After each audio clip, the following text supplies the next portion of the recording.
And then there's a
Good afternoon and welcome to a joint special workshop meeting.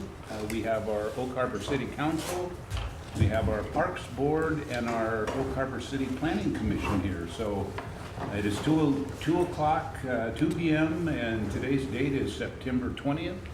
So I'd like to call this meeting to order and ask, we'll go around the table and introduce ourselves. I'm Bob Severance, Mayor. Jim Campbell, Oak Harbor City Council. Danny Pigot, Mayor. Okay. Steve Pollard, Director of Development Services. Joel Cervedia, City Council and Park Board Liaison. Beth Munn, City Council. Al Hubby, Planning Commission. Cat Mack, Senior Planner. Hank Neidham, Parks Manager. Kathy Rosen, Public Works Director. Bruce Freeman, Planning Commissioner. Doug Merriman, City Administrator. Lisa Sapita, Parks Board. Mike Wright, Park Board. Eric Mann, Planning Commission. Thank you all, and a special thanks for coming today. I know you've all got busy schedules, and this is right in the middle of an afternoon, so I know it's a big gift on our part to have you all here. I think that we're going to move right into the Parks, Recreation, and Open Space Plan. We're already a little ahead of schedule, so am I turning this over to Hank, Kathy, or CAC? I can lead the discussion. Thank you, Mayor. Thanks for everybody for making the time this afternoon to come here. So just want to give an overall kind of umbrella of where we are updating the parks plan. The parks plan is part of our comprehensive plan, and as part of amending our comprehensive plan, we're looking at the parks plan and updating the goals and policies and everything within the plan. We do it every 6 years. We're a little behind just because we had the 2016 update, which is a major undertaking, and we accomplished that. It took us about a couple of years to do that. And so we're catching up with our parks plan update, so we're a little behind. The plan is still valid for Oak Harbor. It's just RCO and other Washington State departments that have grants and so on like to see the plan updated every 6 years so that, you know, things are fresh. So we're looking at the update, and what I've done in the past few months is work with the Planning Commission and the Park Board, and we've discussed what is in the existing plan. And that's kind of important to know, just to start off, because we're updating the existing plan. So it's important to know what's in there, how it's structured, and what's the best way to go about updating it. So I thought I'll go over that really quick and briefly so that we all have an idea of what we're looking at. So the Parks, Recreation, and Open Space Plan is structured in 3 tiers. And the structured format is just based to give a good framework for discussing issues every 6 years. Instead of trying to take apart the plan every 6 years totally and redoing it, we can look at sections. You know, to me, plans are long-range plans. They are, you know, 40, 60 years worth of projects and ideas are sometimes contained in these plans, and we take them out chunks at a time, 6 year at a time chunks. And so our plan has a larger life, and to take it apart every 6 years and try to put it back is a lot of work. So we structured it in this tier format. So tier 1 has, which is what's provided in this packet with you guys, has the goals and policies, has the vision, and has kind of the executive summary of what direction that the plan is heading.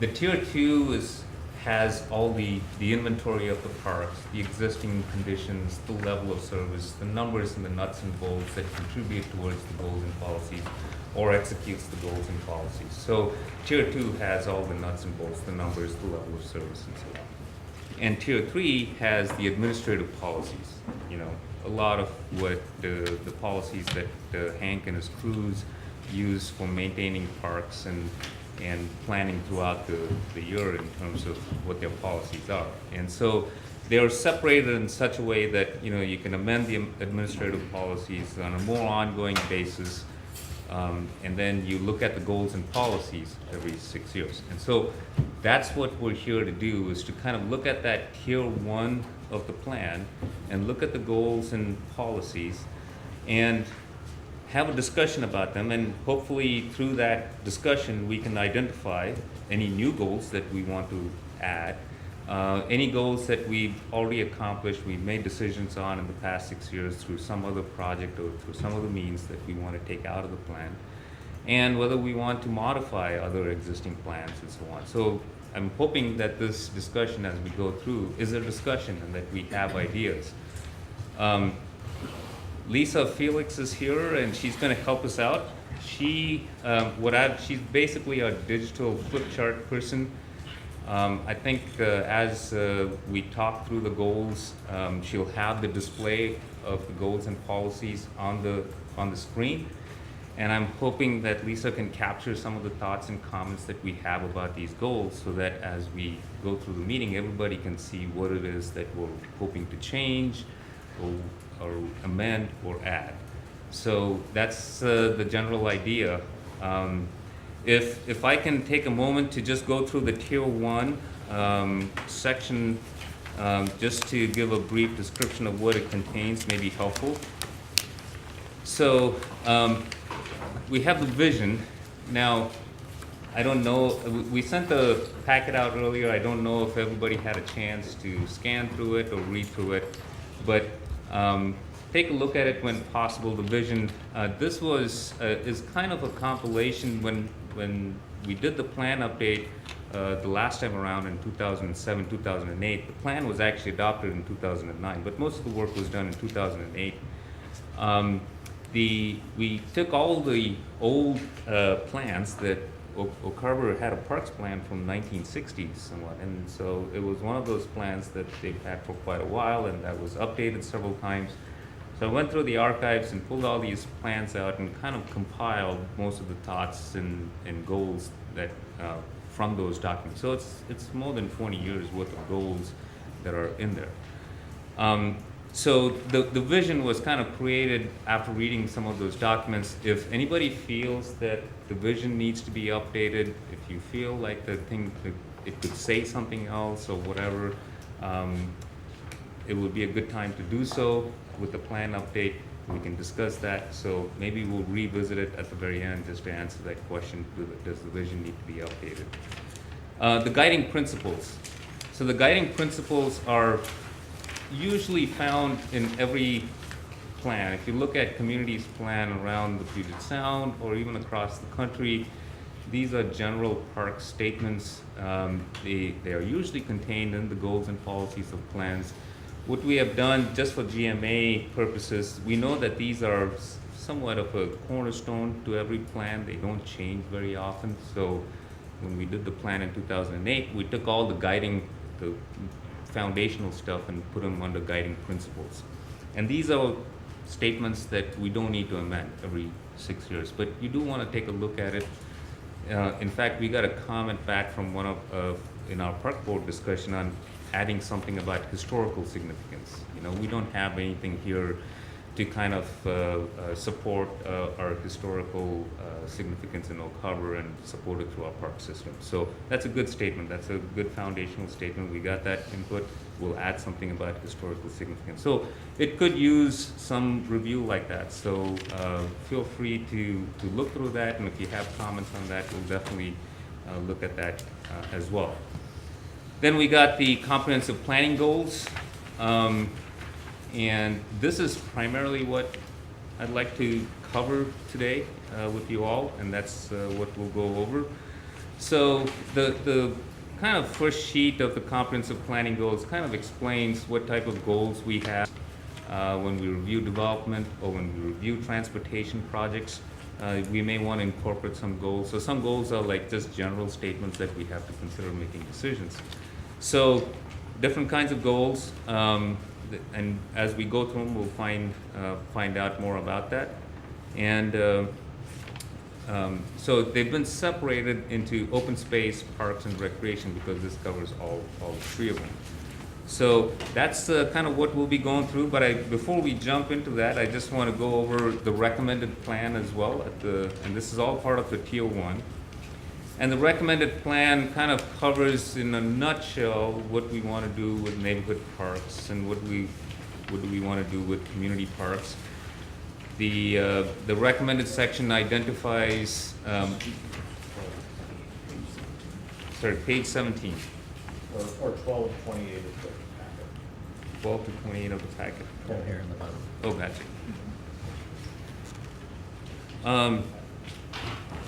So the recommended plan kind of identifies, based on all our analysis, where we've had level of service issues. So you see a list of areas that are identified through our level of service, where neighborhood parks are likely needed. Again, community parks, it's pulled in from various analysis to indicate that we need another regional park of sorts in Oak Harbor that's of demand. Oak Harbor, Fort Nugent Park took 20 years in the making, land acquisition, grants, and planning and execution. And so the next one will take some time as well, and so we want to start looking at that. Some general notes on open space and the challenges of open space within Oak Harbor, because we have a built environment. We have to maybe make regional partnerships with other agencies, especially the county, in trying to maintain an inventory of open space in and around the community. Trails is something that is deficient in Oak Harbor. We know that through our level of service, but we also know it from our survey that we did in 2008. in terms of people wanting more trails. The number one activity was walking and jogging for Oak Harbor community members, and therefore trails are great to match that, but we don't have that many trails. Our Waterfront Trail is one of the major trails we have, and it's used very extensively. Could be continuously improved, but we do need other trails as well. So what this map here is just some general conceptual ideas on where to pursue trails in our project decision and as we get an opportunity to do so. So our downtown area is identified as an area where we could use more pedestrian pathways and sidewalks whenever possible. Downtown is a district where we don't have parking requirements, just because we like the density and we want to give the opportunity for, you know, property line to property line building. So more need for pedestrian connections here. So if we identify something like this in the plan and we have a project going through, you know, Pioneer Way or another street project that comes through, then it's important to look at these plans and go, this, you know, we do need, you know, sidewalks in this. So when we consider a street improvement project, you definitely want to give importance to that, just because we know that it's a need here, and we can use this to go after grants, saying we've identified it in our plan, we need it. So trying to add that component in here. So the Waterfront Trail is identified as something that links a lot of our assets along the shoreline. You got the marina, you got downtown, you got Windjammer Park. These are our main community assets, and therefore that trail is very critical in Oak Harbor's economy, as well as public health and safe and well-being. So, so that's a conceptual drawing that identifies that.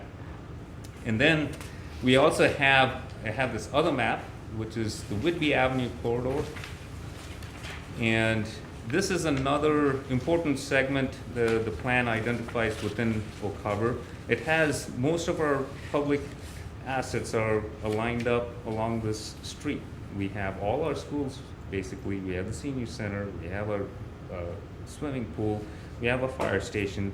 All of this is along Whitby Avenue. So Whitby Avenue is a major street that allows for access for all our public facilities within Oak Harbor.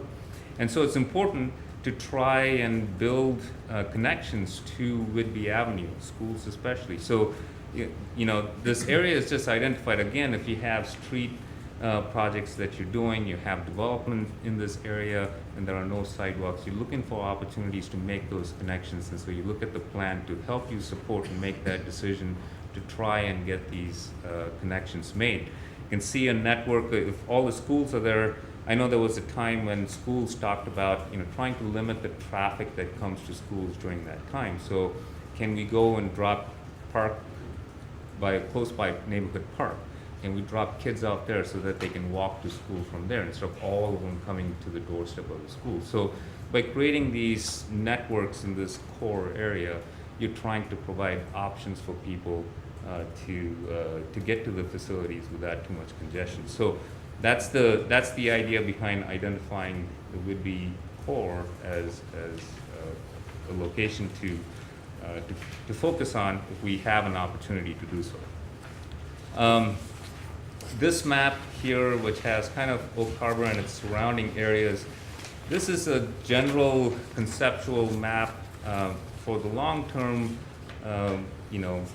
layout of trails and parks, maybe for Oak Harbor. So what this map basically does, again, these are all conceptual plans. They identify nodes and connectors. The circles are kind of nodes that have community assets or natural areas like wetlands. And so the idea is to if you try and connect these nodes, then eventually you will end up with a system of trails that surround Oak Harbor. So again, these are just opportunity-based ideas that you pursue, either through working with developers or city street projects, or in working with Allen County. We try and use these conceptual maps as ideas to drive what we discuss with them with their trail updates and what connections are possible. So as you can see from here, we have the Windjammer, trail along the shoreline, and if you can connect that through Eagle Vista Drive, connect some of the natural areas. I mean, they're in the county, but I mean, they're within our UGA. Some of them are within our UGA and joint planning area. So when you do consider developments in there, you look for trail opportunities, and then you connect to Fort Nugent. Hopefully you connect through the golf course to the areas west, Swantown Lake, Joseph Whitby, and then you connect it through Crosby and you come all the way to 7th Avenue Wetlands, come to Regatta Avenue. Hopefully we can at some point have a nice trail that comes through those wooded areas along Regatta. It's Navy property. We don't know if we'll have access, but it's a good thing to have in our plan to make that connection either through the street or through natural areas. So that is, again, you know, it's in the plan. It's a long-term plan, and you just take it out at bite sizes every 6 years or whatever. So that's the overall plan for that. So any questions, thoughts, anything on that? That's just a brief overview on the Tier 1 that's in your packet. Okay. So on page 22 of this packet, or towards the end of your packet, is where we have these tables.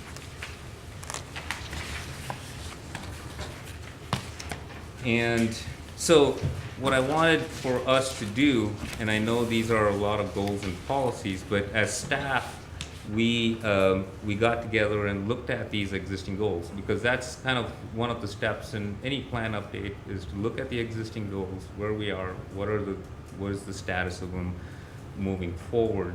And so we looked at them and came up with some remarks regarding each of these goals. And I thought it would be best for us all to go through these, and we can go goal by goal, because that's kind of the best way to get into a discussion. So we can go through these goals, we can identify what the remarks are, and if there are thoughts or suggestions, you know, some of these is staff's perspective, maybe on the way we look at things, perspective from the community is what we're looking for, and that's what this discussion is all about.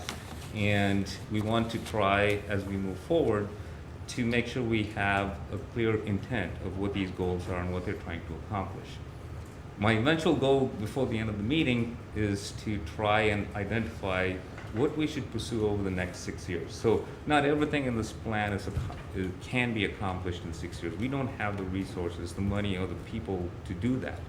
So what I see, there's a lot of good ideas in the plan, but for 6 years, it's like you're looking through a microscope or a lens, so to speak, to try and identify just what we can accomplish in the 6 years. Our budget is going to be the final kind of a framework to determine what you can actually accomplish.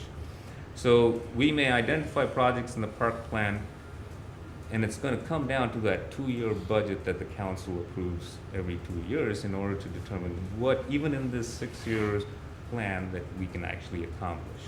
So that's kind of the breakdown, but we still, I mean, we don't want to sell ourselves short, because if we just go by budget, then we'll have 2 projects and that's about it. So we want to set ourselves up for good opportunities as well. Things change in a year or two, and when we look at it in a couple of years, we may have an opportunity to do a project, and we may want to pull that in. So I don't want to be too short-sighted, but I want to be realistic as well in terms of what we select over the next 6 years. So that's the general idea. Whether we generate those ideas as we go through the discussion, we can do that as well, or when we get to the end, we'll see if we want to chat more about specifically what we want to pursue. Is that okay? Okay plan with everybody? All right, so let's start with the existing goals. So we're going to go through them. Open space. Start with goal A. Identify, designate, and protect open space lands that provide forage, migration, and habitat for wildlife. This is a goal, again, that is carried over from previous plans. Pretty general statement. It helps support other environmental goals, and we do this. We try to keep this in our forefront while we're planning and looking into projects and try and accomplish it. Any thoughts on it? So we had a little bit of a discussion last night at the city council meeting about housing. How does the requirement for open space fit in with the question about buildable lands analysis, where we're saying that we've got open space that we're not building on, but we can't build on it because we're required to maintain open space? Are these two objectives in conflict? Not necessarily. I mean, I think when we identify open space, we're looking for areas that are usually not buildable and natural areas. So we're not taking land that would normally be an inventory for housing and try and identify those. We're not proactively going after some land to just designate it as open space, unless there are some restrictions. So I give you an example, the Gary Oak Grove that we have right by the highway and Boyer track. So that was something that we had to proactively go after because it was in the APZ zone, had some development potential, but we knew that based on all our policies and regulations that was going to be a challenging project. So we went after that. So that's one that you identify it and as something that's restricted, and then you try and designate that as open space. So it's limited. So hopefully we're not taking away from what would be buildable. So I realize this, I'm sorry. I'll add something to the minute. So I realize this is outside the city limits, but for example, you have number 22 on your map as the Swantown Forest Lands, half of which, or 3/4 of which, no longer exists since it's been logged, as open space, but that is perfectly buildable land. There's no wetlands on there, there's no marshes, except for one side of it, there's a little bit of a wetland. So would that be something that would be in conflict if it was inside city limits? We would have to update that and change that. So in the last plan, we had in our comprehensive plan some forested lands that were identified back from 2000 and I'm guessing from 2000. Early 90s. And so we transferred that information when we did the park plan to still maintain what was designated as forest lands. Now, but some of them may have changed. So that doesn't mean you can't still have trails through there even if it's developed. That's Castilian Hills has Right. a huge network of little greenbelts and trails. I think that's what 13 is, right? Yes. 13 has been identified. But there's another part to that puzzle as well, Hal, which is there is some inherent tension between planning goals. We look at the goals from the Growth Management Act. One of them tells us we should provide housing for the full housing spectrum and all ages and all types of folks. Another goal says we should plan for open space. Right? And so one of the things which I think is very true is that at different points in time and in different properties or in different circumstances, one or more of those goals becomes more prominent than others. And I think one of the reasons that we have a plan like this is so that we can think about those opportunities for open space when those make sense.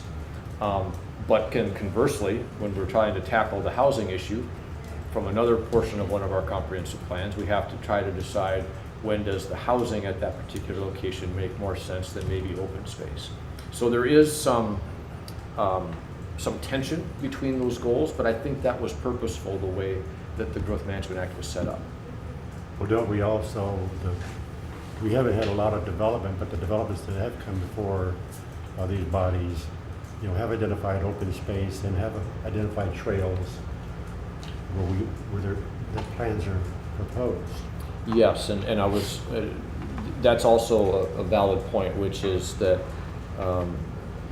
one of the development manners or one of the ways that development takes place for subdivisions is something called a planned residential development. By its very nature, that process says that you have some design flexibility as the builder, but you provide at least 10% of the gross site area in your project as open space. And so there's a perfect example where you get the two things happening in the same space. It could be sort of man-made open space if it wasn't conducive to being left in a natural state, or it can be natural open space. Occasionally we see where somebody has a critical area and wetland and wetland buffers, and there's value to them in making a dedication to the city for that as part of a larger open space area. And so they set that aside as part of their development project. So again, another example. But the issue that you raised has been raised on more than one occasion on the island when we think about conservation futures, right? That the use of that funding source to acquire open space, it meets some goals of the community, but it also removes land from the tax base. Any other? Yes. Just having lived in different states and visiting different areas, I've always been impressed with the planned community that has a trail or sidewalk that winds around that makes the neighborhood very enticing. Isn't the sidewalk in front of the house and the driveway? It's the trails kind of behind or in between that you feel very safe for young children or older, people to be able to walk into, enjoy. Now, it's not always, we're into permeable surfaces and stuff now, but for that to be encouraged, that is enticing for someone to buy a home in a neighborhood that has that, not just a park, but somewhere to walk in the evening or the summer or wherever. And I don't know where we are. As you said, Steve, some of it could be part of the development, but if that could be encouraged, I don't know if they could take that trail kind of winding through and count that as 10%. How can we make that more enticing for a developer to plan a neighborhood with their tracks so that they join, but they have a trail system that's other than the sidewalk that's next to the curb, that's next to the paved street? Absolutely. When development proposals do come forward, we do discuss with them the option. It is a choice. It's not that all developers are required to do specific, trail dedicated easements. That's not the level of regulations we have, but we do have that as an option that developers can choose to do that. And we do chat with them about the quality of life that is provided by such facilities and connections. And ultimately, it's their choice on how they want to design it and how it best fits within their topology and geography and what they're trying to achieve. And so currently, we're working with the Gary Oaks subdivision developer, and that property is right in the segment of a trail connection. And we chatted with them about making the connection from the highway, and they've got some critical areas in the wetlands and stuff, and encourage them to discuss or to try and find a way to see if they can connect some of these pieces. And it's just based on their layout. We're still working with them on the layout, and we're getting what we're getting forward. They're able to link sometimes a couple of wetlands to give that connectivity, but they may not be able to fully have that dedicated, kind of a trail system behind the houses.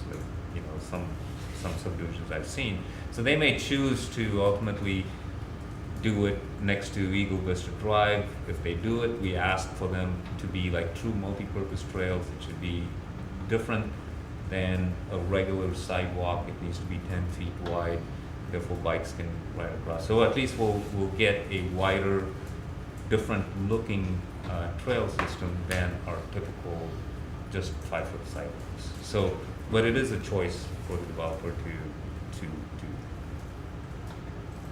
Question? Sorry. Do you have a follow-up? No. So just so I understand this correctly, if I were to come in and, buy a lot and plat it out and make a subdivision, I would not be necessarily required to incorporate any of this trail or green space or green belt. I could, because as a developer, I would want to squeeze every penny out of every square foot of that plat. So would I just be putting that green belt or whatever in to be nice? So that's not something that we can require. It's just something that we encourage, suggest. A developer has different ways to get the lots that they want. So as Steve mentioned, they could do the planned residential development. So when they do the planned residential development, they have to do the open space and they can use the trail system. So that's a system by which they can take their 10 lots, group them all in one corner. Let's say, just a typical example type The way thing. they do that is up to them. Yes, so if they choose not to do it with the PRD, which means getting an increased density, and they go with the regular plating process, then the choices there are different. They're providing, wider streets or maybe bigger lots, and they are choosing that particular option as the best way to accomplish what they want to do. They may get less lots, but it may be the easiest thing for them to do, so they choose that.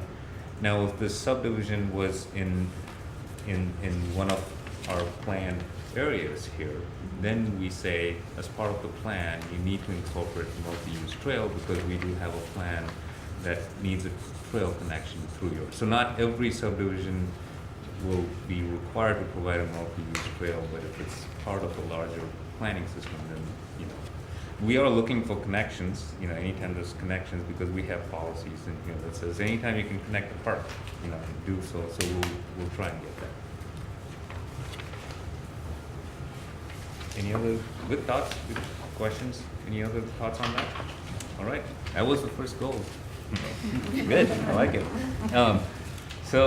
Next one is partner with NAS Whitney to formulate a plan acceptable to both parties for the continuation of the Waterfront Trail to Mailer Point. Again, this was something that was in our 2007-8 plan, and we actually accomplished that, but we know that,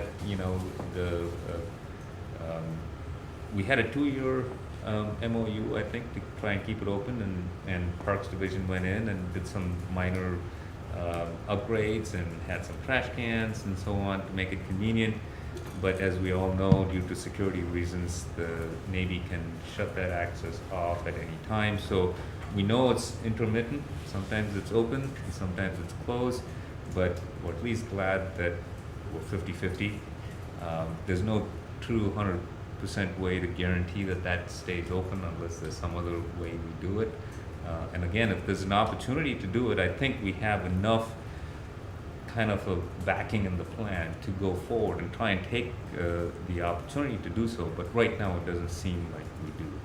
So that's in there. Any thoughts or comments on that? So there's no communication coming from the Navy when they're closing the Mailer Point to the city? No. I don't think so. No. I meet with the commanding officer every month. He and I have met out on that trail with our wives on several occasions. He walks it. So he told me about a day before it closed, just most recently. It'll be closed until further notice. They do have some special security testing going on in the month of October.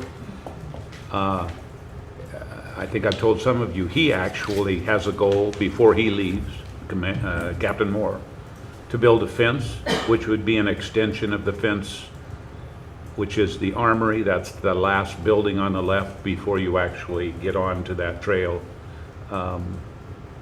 And he'd like to build a fence over to the bluff that is to the left of the trail, just after you go by the little gate off the road and by the little gate and out the trail. He'd like to build a fence there so that it could be more secure. And it's funding, and I don't know, whether he'll accomplish that, but that is his hope. So, not only do I hope, I'm going to try to put a little pressure on him to get the trail open again and to solve that, and so that we can have more use of that. And I'm not sure what our maintenance is today. Hank, do you do some maintenance on the trail today? No, we pretty much, when the MOA ran out 2 years ago, that's when we pretty much stepped away, and we're not going out there at all at this point, unfortunately. Mm-hmm. Okay.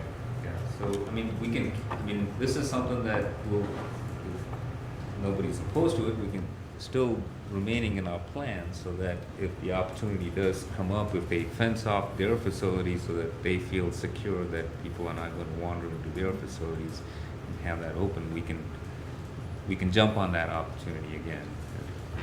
So the communication link is open. It is, Yeah. so we get. Well, I think it is, yeah, and I certainly intend to keep it open. Okay. Put a little pressure if I can. Since funding is an issue for everybody, would it be practical for the city to offer to maybe partner with the Navy to get that done so that we can That's a great get our question. trail back? It's a really good question. My offer, when he told me about the fence, was how can we help? You know, and he made it sound like he thought he could do it himself, so I figured that's great. But he's probably listening to this, so anyway. Rotten idea, Tara. But it is a good idea, and if there is a way, I would be willing to do that. I mean, think that's, even if it, granted, he has his own criteria that they have to stick to, but I'm thinking even if we could gather volunteers to help, I don't know if that would even be a thing. You know, he might be constrained by some limitations, but yeah, how can we help is a good question. I think a large portion of the community would be willing to entertain whatever his answer is. thank you. All right, any other thoughts on that? All right, let's move on. Next goal, construct Waterfront Trail linking Scenic Heights Road to Mailer Point. This is something that I think we've accomplished. We didn't, when we adopted the plan the last time, we didn't have that connection to Mailer Point, so now we do have it, though it's intermittent. We didn't have the connection the last time we did this, connection between Flintstone and Windjammer Park. So that was done in 2010 during the life of this plan. So that is an accomplishment of having it in the plan and getting it done. Again, the extension to Mailer Point, there's another statement there. And then there's also a statement here about the extending the Friend Marsh Trail to the waterfront. And this is, I think, again, a remnants of one of the ideas in the previous plan where they actually have some trail system going through the Friend Marsh area out to the shoreline where the tide gate is and actually having a little lookout there. I know Hank's crew mows a trail through there, but eventually it would be nice to have that as a good trail system where people can use it all year round and have a good surface, whether it's running or jogging or whatever it is that they're doing. So that's something, unless somebody has any thoughts against it, we can keep all of these in the plan. We'll just take the statements out on what's accomplished. Any other ideas on the Waterfront Trail connection goal? Is there anything else that people have ideas about that corridor? I have a question about the statement that says a more dedicated trail to the waterfront will need to be designed. It's been a while since I walked that trail, but I know it was mowed, as you say, the last time. Who owns that? Do we have an easement? Or do we own it? We own it. Okay, so we own that. Yep. And so and we own it all the way to the water? There's a piece at the end that still is owned by the Friend family. Okay, so that's what you meant by lookout? No, what Cap is referring to is the 1998 Friend Marsh master plan that showed a pretty elaborate trail system through there and a series of interpretive stages, places to stop, and an overlook over the water. But that was envisioned happening on the city portion.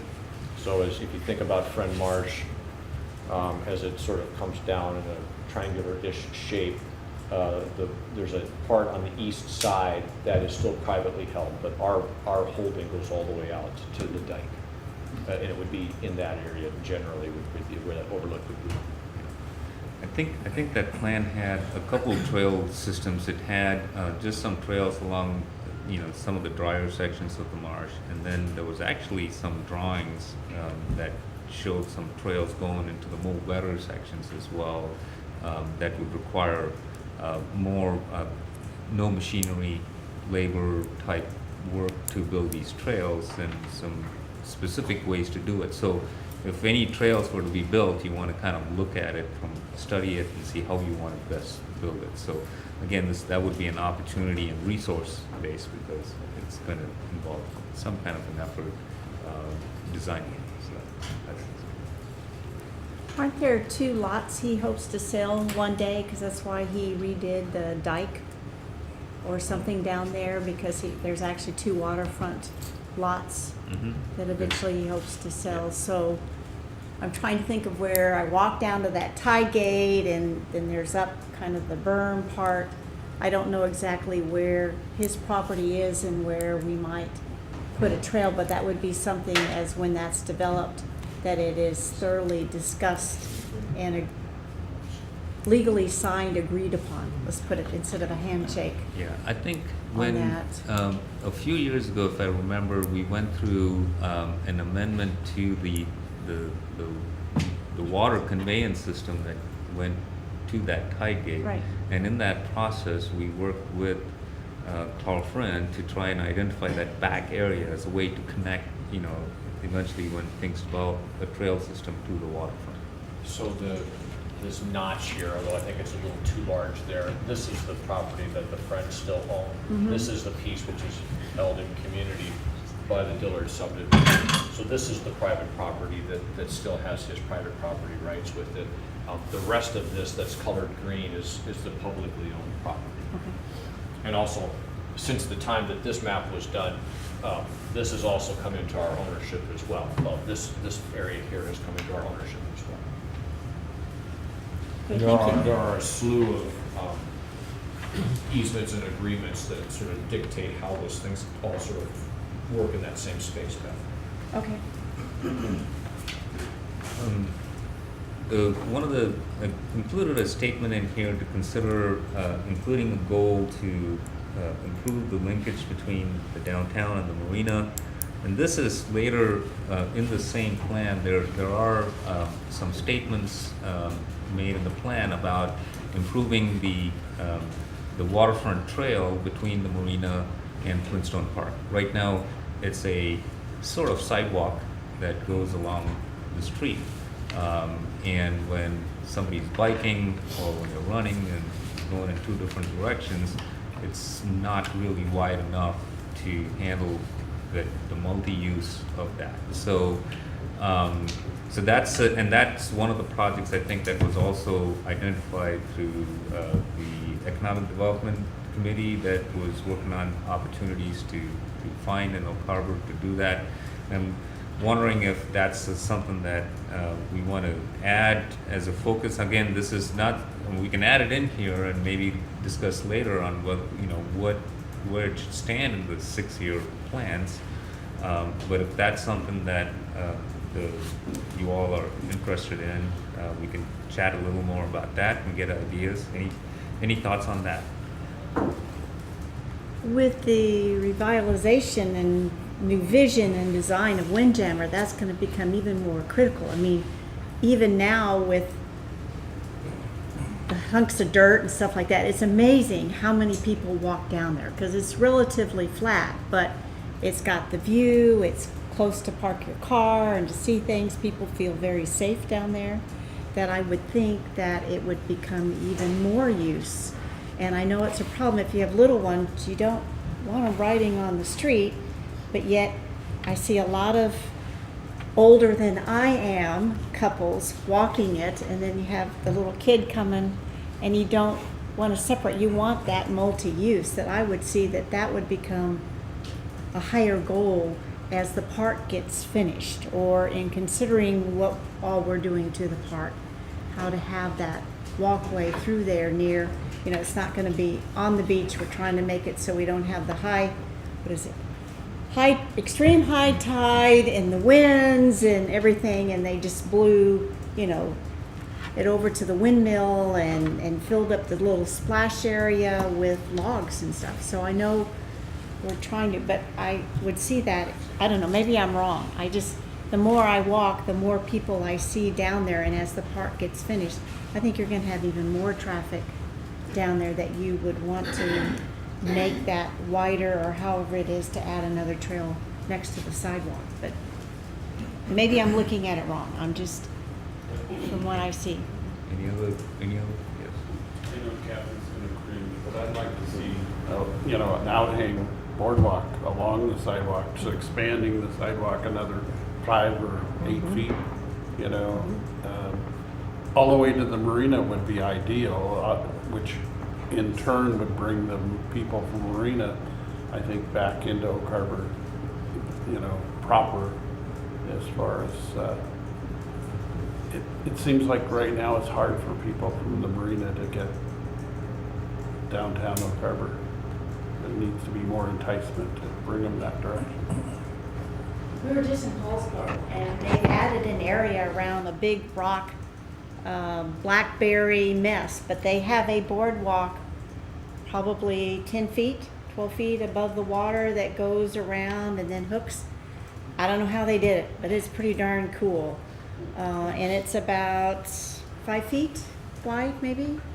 Could be 6 feet. I'm trying to think how the traffic, we had 2 dogs, 2 adults, other people came the other way.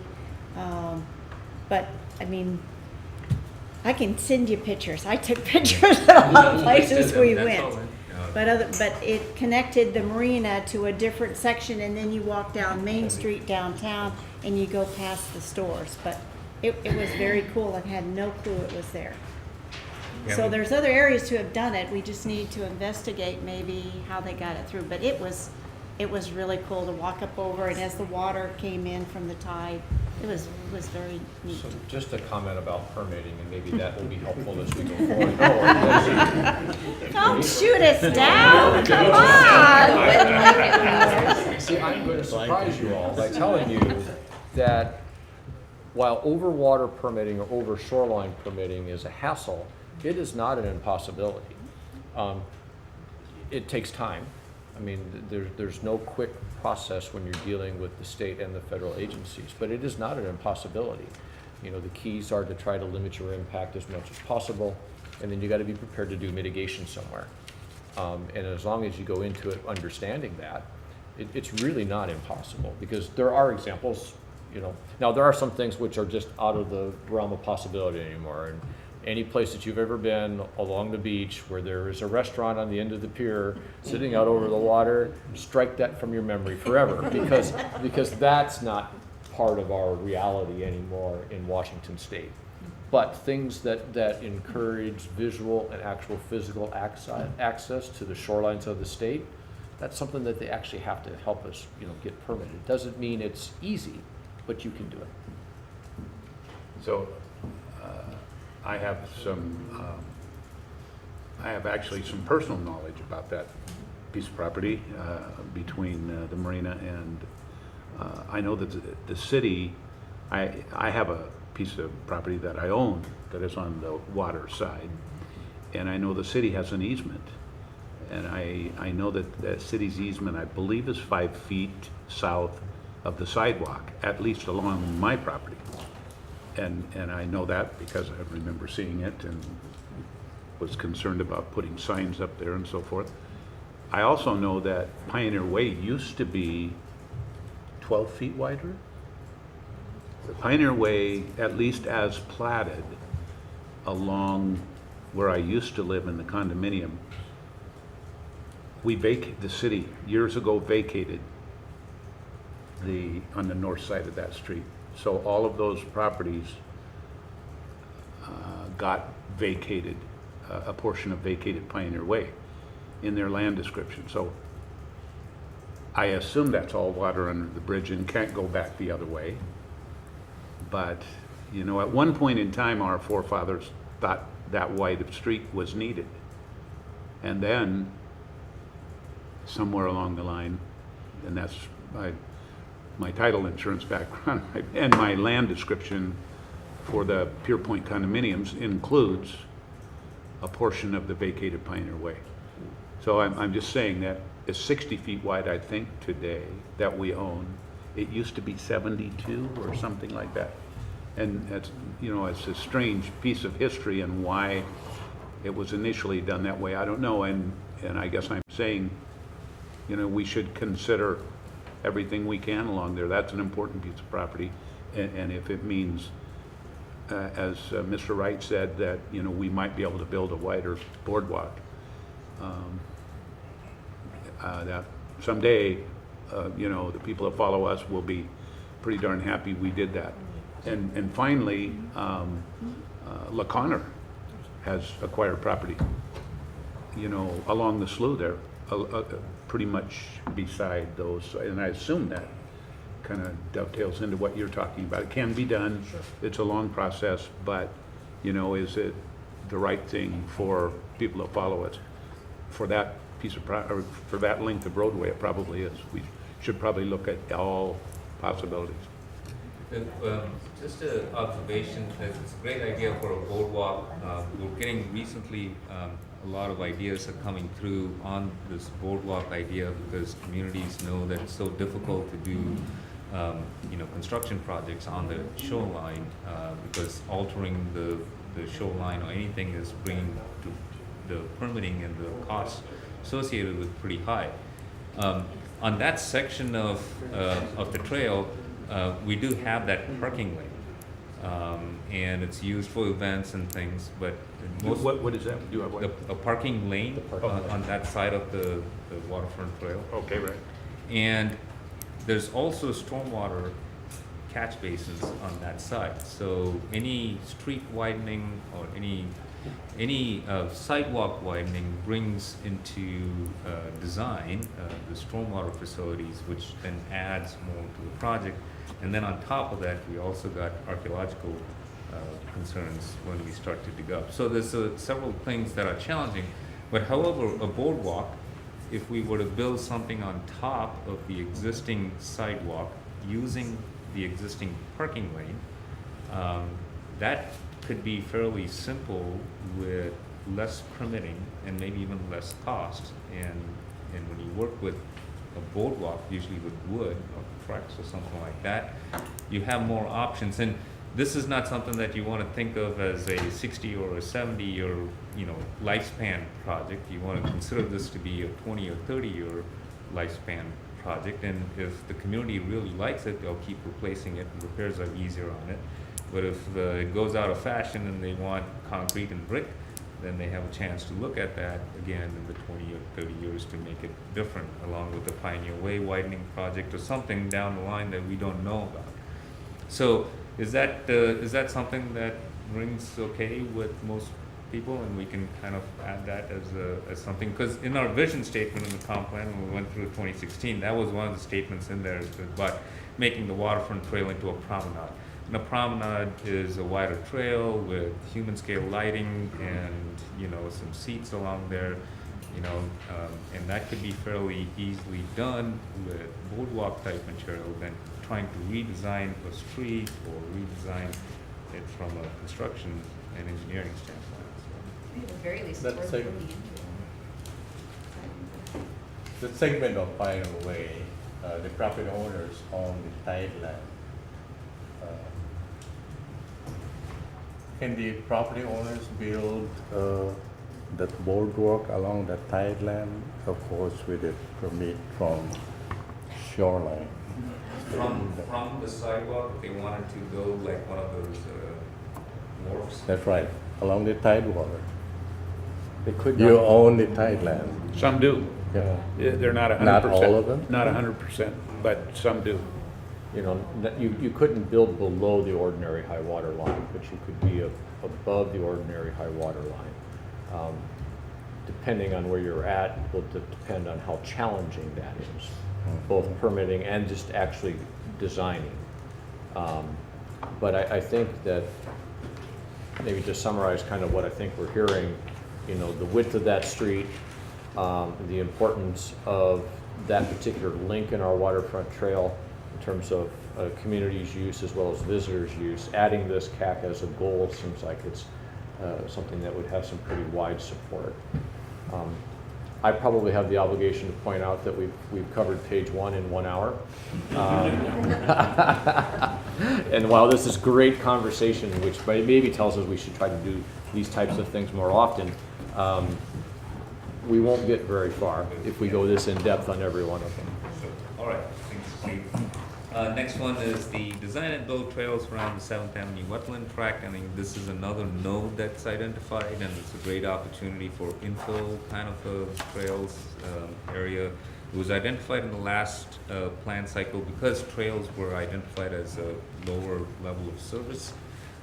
But again, in the last 6-8 years, just the opportunity and resources never lined up to make any headway on this project. So that's just what our remarks are as from staff, and a key question to boards and commission is, do we want to still keep it in there as something that we want to keep in the radar and try and tackle in the next 6 years? That's something that you may just want to think about as we go through this. Any thoughts on 7th Avenue wetlands? On the 7th Avenue wetlands, they're scheduled for improvement of that 7th Avenue northeast. Will it behoove to do the trails there at the same time, an improvement of that land between Oak Harbor and Highway 20? And do you foresee some kind of buffer between the improvement on the road in 7th Avenue and the wetland? So looks like it'll be a good time to make that improvement for the trail there. So good, this is also like a project, when the 7th Avenue project comes forward. So 7th Avenue has been identified as one of our top transportation projects. And so staff has identified some grant for the design. Eventually we'll identify some grant, hopefully for the construction of it. So when that project is moving through the phases here in Oak Harbor for design approvals and whatnot, it's important as boards and commissions to see if we have the resources, can we spend the resources to incorporate more elements into this. It just all comes down, I think we have all good intentions of trying to incorporate connections to the wetlands and buffers while we design that. We're mainly doing it for pedestrian and safety reasons.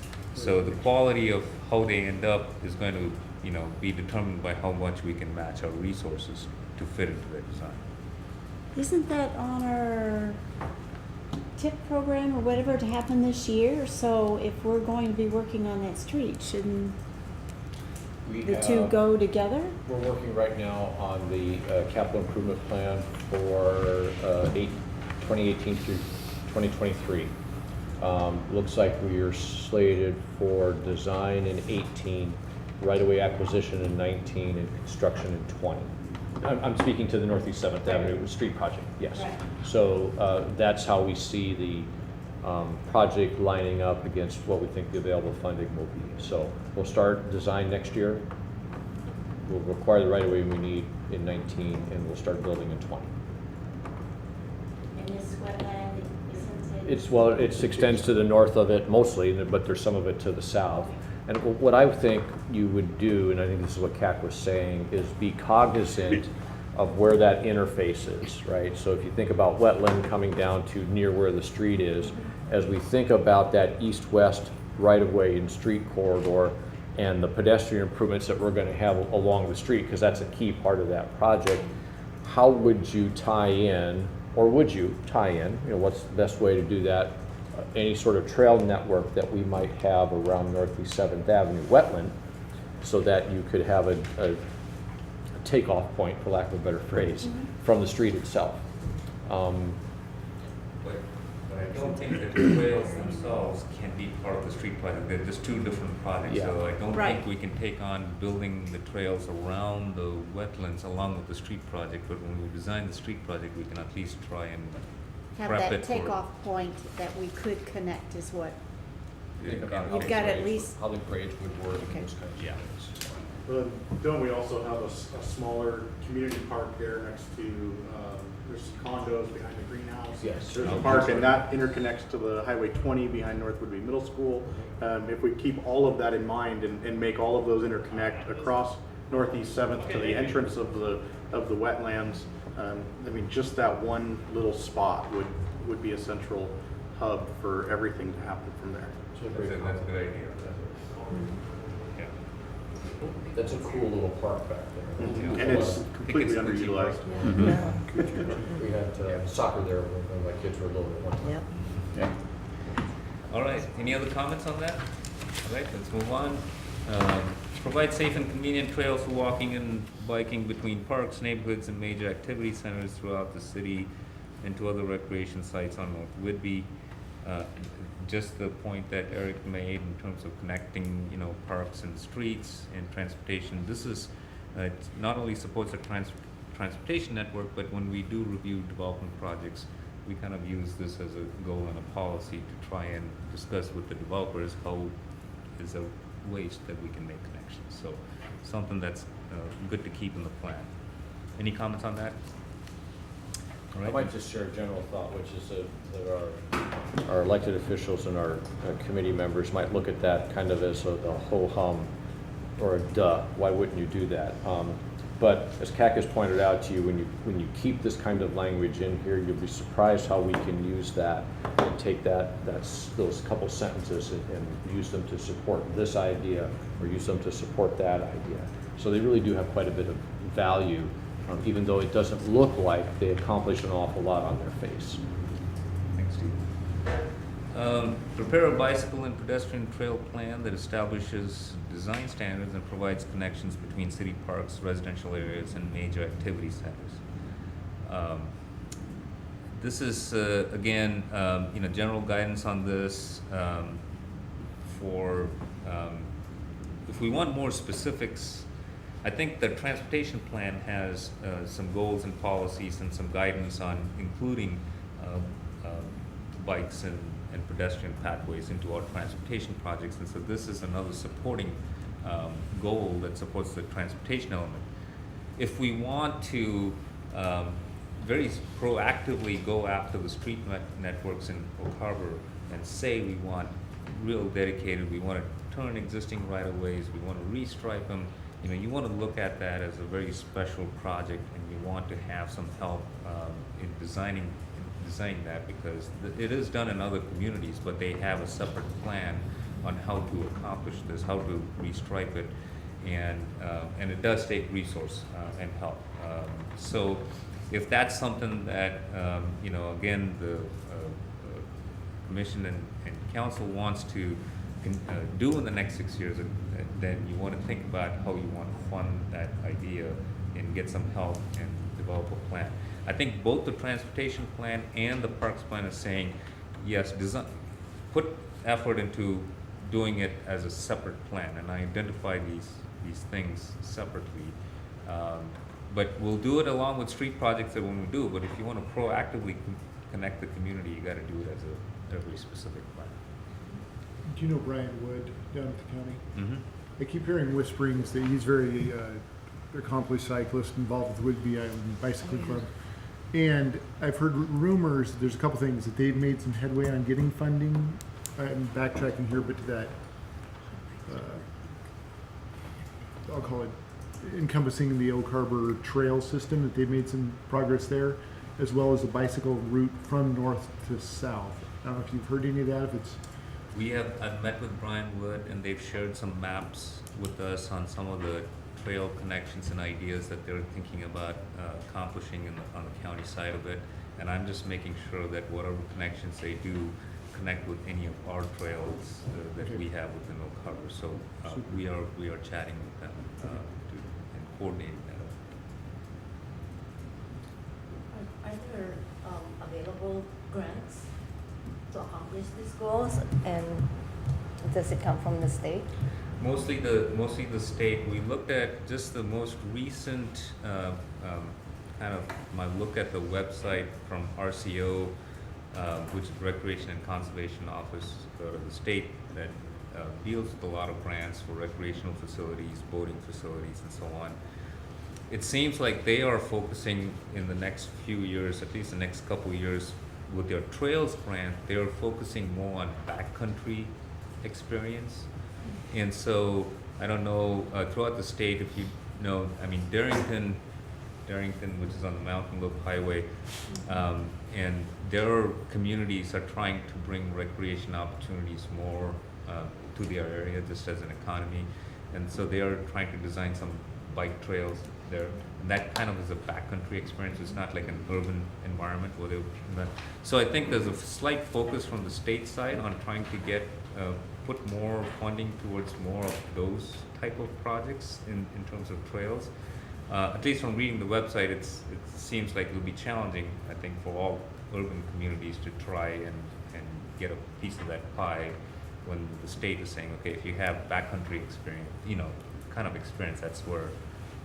But there are trails. It's not that we can't. It's just the priorities for the state, at least in the next 2-year cycle, seems to be more of that non-urban trail system, I think is what we're focusing on. But there are other, that's only just one agency that has trails funds. There may be other national programs that have trail grants as well. All right, shall we move on? Integrate Island County's proposed bicentennial trail, Pacific Northwest Trail, and other countywide trail plans into the city trail plans. And this is again something that we do with every plan. Island County is doing, updating their trails plan. And we're in conversation with Brian Wood in trying to make those connections. I know there's the county would like to, and along with us as a city, they want to do a bridge to boat trail, along, and I see a lot of riders go, especially during the summertime, and that's part of when they did the road project south of Cookville by the Yardways site. They made sure that they expanded, because that was one section that they didn't have any shoulders whatsoever and was very dangerous. So when they built that section, they made sure that they have wider shoulders. So I know the county is trying to incorporate that into all their projects, and as long as we keep incorporating those ideas into ours, then we'll be in sync with the regional plans to try and make that happen. So that's a good one to keep in there. Any thoughts on that? Okay. Identify and preserve open space lands that permit public access to the waterfront and also to other areas where the public can interact with natural features. Again, this is something that we use to support our project review. We are fortunate in Oak Harbor that most of our shoreline does belong to the public, with the Windjammer and Marina and Pioneer Way, right-of-way, other than the private property owners that have the tideland pieces. But if we do get any projects along the water, whether it's redevelopment projects or whatever, we want to try and make sure that we maintain that access or find a way to access it. So, good thing to have in the plan. Any thoughts, ideas on that? Okay, moving on. Utilize open space conservation as a method to establish a green belt around the urban core of the city. This is a carryover from one of the previous plans. I'm guessing this is maybe even before GMA. These greenbelt concepts are an old planning concept. Not sure how valid they are anymore in today's world in actually accomplishing what it was originally intended to do. So our general thoughts are to try and have this removed from our goals and policies, because this could be a hindrance going forward in some things that we'd like to do. Any thoughts on that? I agree. It sounds like we ought to get rid of this. Okay. I think it's, when added to the steps taken in other projects in terms of trails and open spaces instead with new developments, it's redundant. And if at best, and conflicting, probably more likely. So, in fact, I think I remember having a really spirited greenbelt around the urban core conversation when I was first elected. It was years and years ago.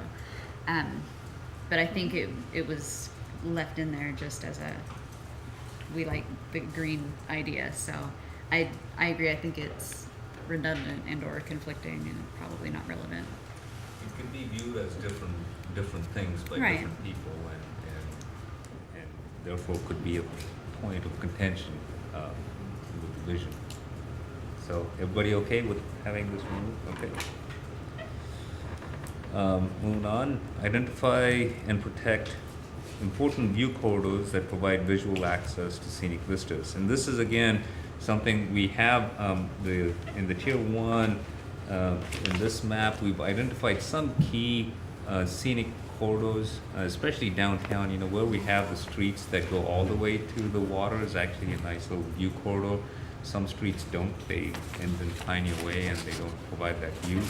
So you want to identify views like that, especially in the public right away and what's in the public control, so that you try and maintain that as best as possible.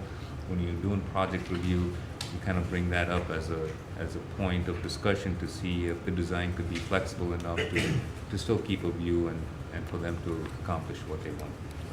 I have a note here that when you did that big view corridor study a couple years ago, so why is this not listed as accomplished because it's ongoing? So we can do those studies and try and protect what's in the public right of way or maybe in parks, but some of the view corridors, for example, from the street right next to Smith Park is going through private property. We have that view right now, but you know, someday that there's a potential for development there. And so, you know, when a development comes forward, we try and work with them to see, is there a way to still make a connection and so on. So we want to, That effort is incorporated in the comprehensive plan right now. The resulting goals and policy statements that was part of that study. So this is a little bit of overlap, but they have different applications at different times. any other thoughts on that? Okay, moving on. Protect open space that provide important ecological functions and values. Again, this is ongoing, like things that we use for project review and when we do transportation projects. So good to have in there. So page over. M. Work with Allen County staff to identify opportunities for cooperation in preserving open space areas within the city's UGA as well as within the city-county JPA. So this is again a regional effort. You know, open space, as I mentioned earlier, one of the challenges we identified is in the urban environment, it is really difficult to try and maintain open space unless the city owns it, like Friend Marsh. But you know, you can't. I think in the 10, 15 years ago, when there were more land within the city that was not developed, there were all trees in them. People loved it, but they were not in the city's control to try and keep them as they are. As the city grows and develops, and as Hal was talking about providing land for buildable lots, we have to look across to our regional partners to see where we can preserve open space ahead of development, usually natural areas or wildlife corridors. So this is something that if you know, there was an instance, again, it's an opportunity based, if there's some development pressure or Island County has found a grant of some sorts to do something, then it would be good for us to work with them, and these kind of policies give us guidance to work with them. Any thoughts on that? Okay, let's move on. N, promote a coordinated regional effort for the preservation of open space. It's kind of a repeat of the previous statement. We have statements in our countywide planning policies to work with Island County on that, so it's just an ongoing effort. Go to O, identify, I'm sorry. Why is that not completely redundant? It is. We can combine the two. Yeah. I have a little note in here to do that. We might want to, the slight distinction between M and N is that M is really focused between us and the county and working on things within the joint planning area, where N may take you more farther afield from Oak Harbor and maybe more like it would be communal land trust, would be conservation district. But I would suggest that we could figure out how to get all those concepts into one of them.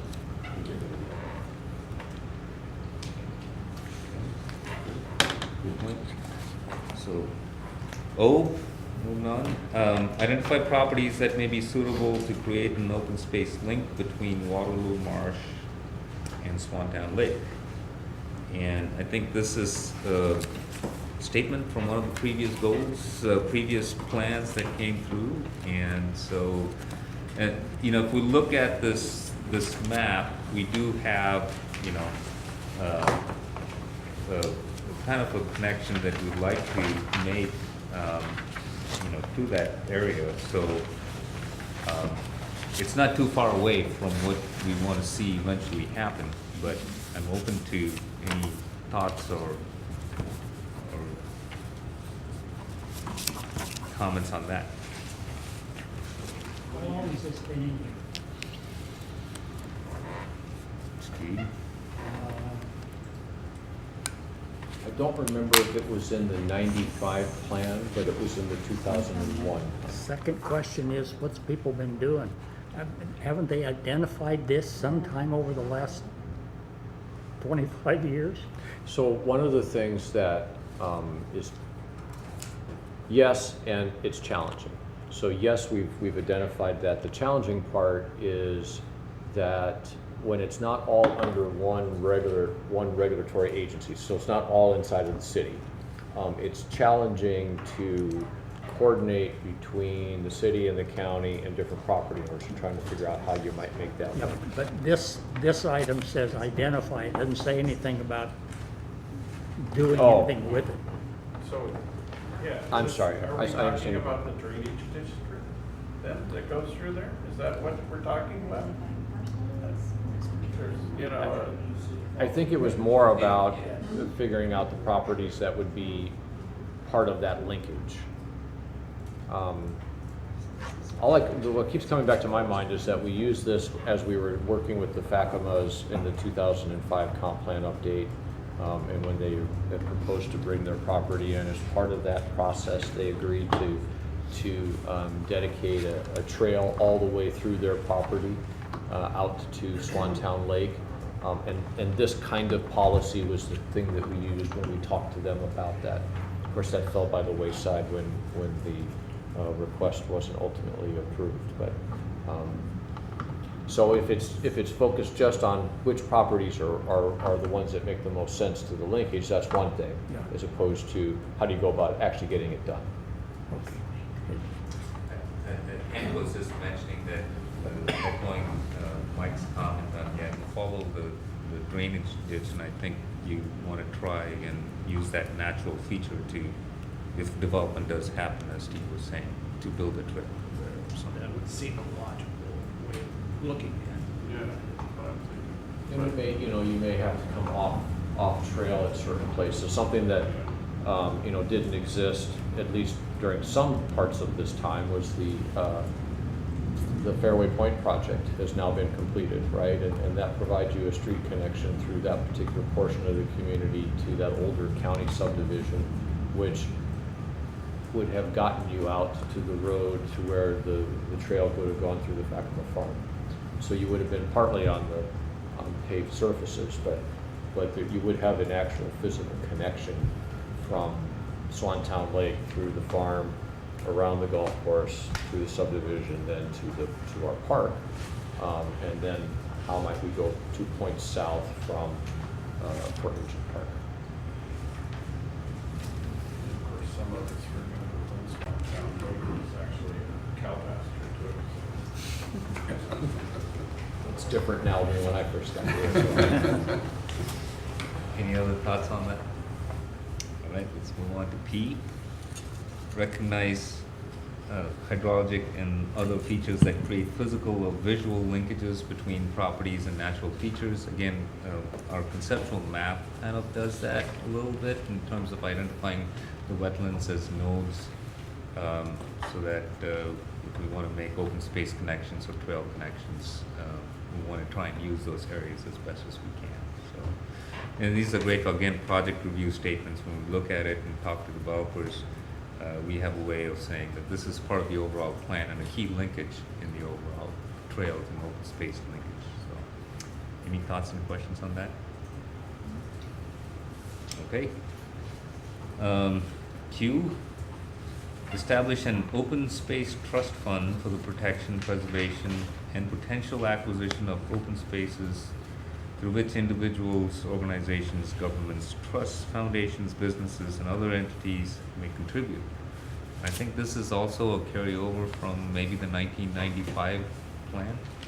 And this is it's a great idea, but not entirely sure that it falls under city functions to be able to accomplish with any great certainty or quality, I should say. It takes everybody I think knows about would-be communal land trust and how well they are doing, but it does take that much resources to do land trust type work and to engage communities, to do fundraising or whatever it is that land trusts do to accomplish things like this. So this is, I think it was a great idea. Maybe the city should support such efforts whenever possible if other organizations step up. But whether it's a city function or not is a question that we had. So maybe we change the language to support it, but open for discussion. Is there trust fund set aside for that open space at the corner of Highway 20 and Packama Road? The purchase of that property, that's included trust fund on it? Those weren't would-be communal land trust funds. Those were state funds and federal funds, and some county money in there. County money in there as well. They've set aside funds for purchasing trees, oak trees, to be planted on that open space. That's down here. So the long and the short of it is we can't really do this goal. Yeah. And it doesn't, I'll just lay the card on the table. We don't have the resources to tackle this, and we would not be able to even come close to duplicating the effort that the would-be communal land trust can do. So really, we should not put ourselves in a lead role here. I'm good with deleting it, but that's just me. It can go the way of item J. Okay. Man of action, thank you. All right. Any other thoughts, questions on that? Okay, so keep moving. Review and revise as necessary the city's development regulations to ensure that adequate provisions are made to preserve open space as land is developed. And this is something that I would say that we've accomplished. We have codes and regulations with the planned residential development to do that. But it doesn't hurt to have such statements in here if you have to respond to changing conditions or if things do come up as an idea or a way of trying to improve open space as development happens. So I would say it's accomplished, but it doesn't hurt to have it in there because we do have regulations to for developers to work with open space. Any thoughts, questions? So you say we already have mechanisms to address this issue in other areas. So why have it here then? Well, this says review and revise as necessary, so, that's kind of, if a I guess I situation. was looking at the duplication. If we have it someplace already, and it's suitable there, what we've been trying to do all along with the GMA is to reduce the words and accomplish something and fit somewhere else. We can. I mean, there's no harm in taking this out. One of the things that we make connections between policy and regulations, and we try and keep those in place into the future. So 5 or 10 years from now, we don't want somebody to go, why the hell is this regulation in here? And we took away that policy from our policy document because we accomplished it, and so there's a loss in connection between how it is that we got to a certain point and why we have a certain set of regulations. So sometimes these policies are in there to support existing regulations and give them a little more feet to stand on. So not only are these statements good to have in your plan as a way to continually review and revise our regulations as we move forward and things change, but they also help to give the history of why we have a certain regulation. Could it be combined with item A? With item A,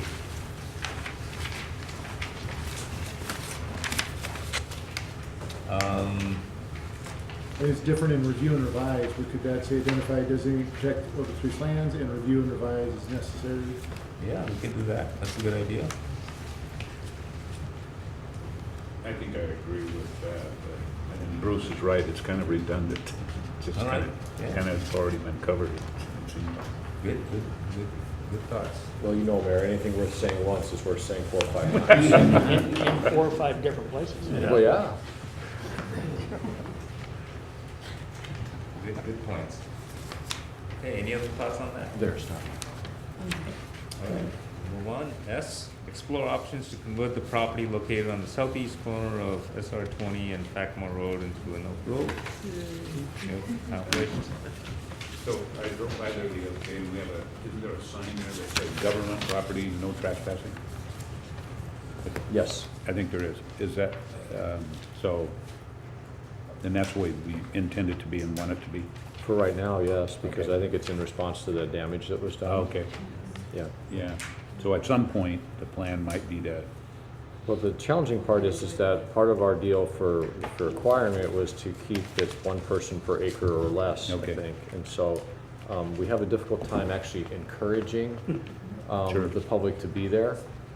yeah. Is there any kind of a happy medium to be able to view it once in a while? I I mean, is think that, the word selective enforcement come to mind. it'll be nice to look out from the highway. Well, actually, when we build the street that the council helped dedicate the easement for quite a few months back, that will provide access to all of those parcels off of Fakima, there'll be a better opportunity to view that without violating the terms of the easements. Well, that covers our open space section, and I think we're moving at a pretty good pace, I think. So we're into we'll do the next one, the parks section. Goal A, develop an informative brochure that includes an easy-to-read map of all the recreation sites on North Whidbey Island and publish it on all popular media. And I think this is also a carryover from the early 90s plans, and maybe at that time the internet was not maybe widely used or available as it is today. This could be redundant, because I think Chamber of Commerce has a map that does that, and Island County Tourism has maps that do this. So Yeah. it could be 3 different maps from 3 different people. I doing think- the same thing. Absolutely, I think this is something that we can leave people to their smartphones and their internets to find out, unless the council and boards and commission feel that there's something different.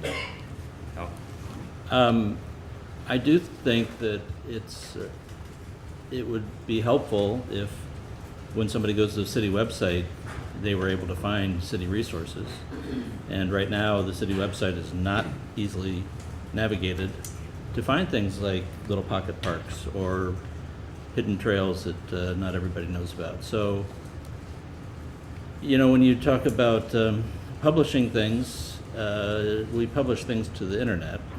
And so I don't think, you know, popular media is certainly the internet. I don't think we should just discount the importance of something like this, and that it is indeed the city's responsibility. And maybe just reword it, because getting that information out there is just as important today as it was then. But the language is, Sure. yeah. If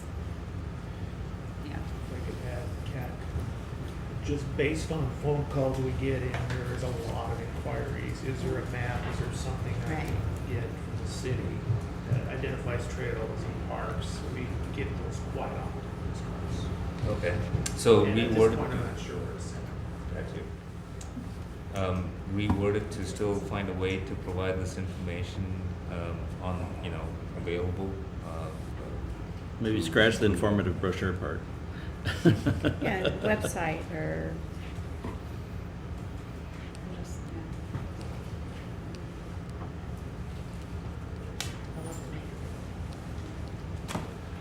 I think. Save the population of the website. I think Lisa is typing up some language there for us. I'm wondering if we can take a look at it and see if that's something that we want to.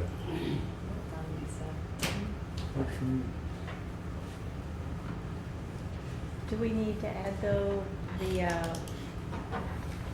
website or Wi-Fi or something instead of just create a map of city and park trails and make up map easily available for public viewing?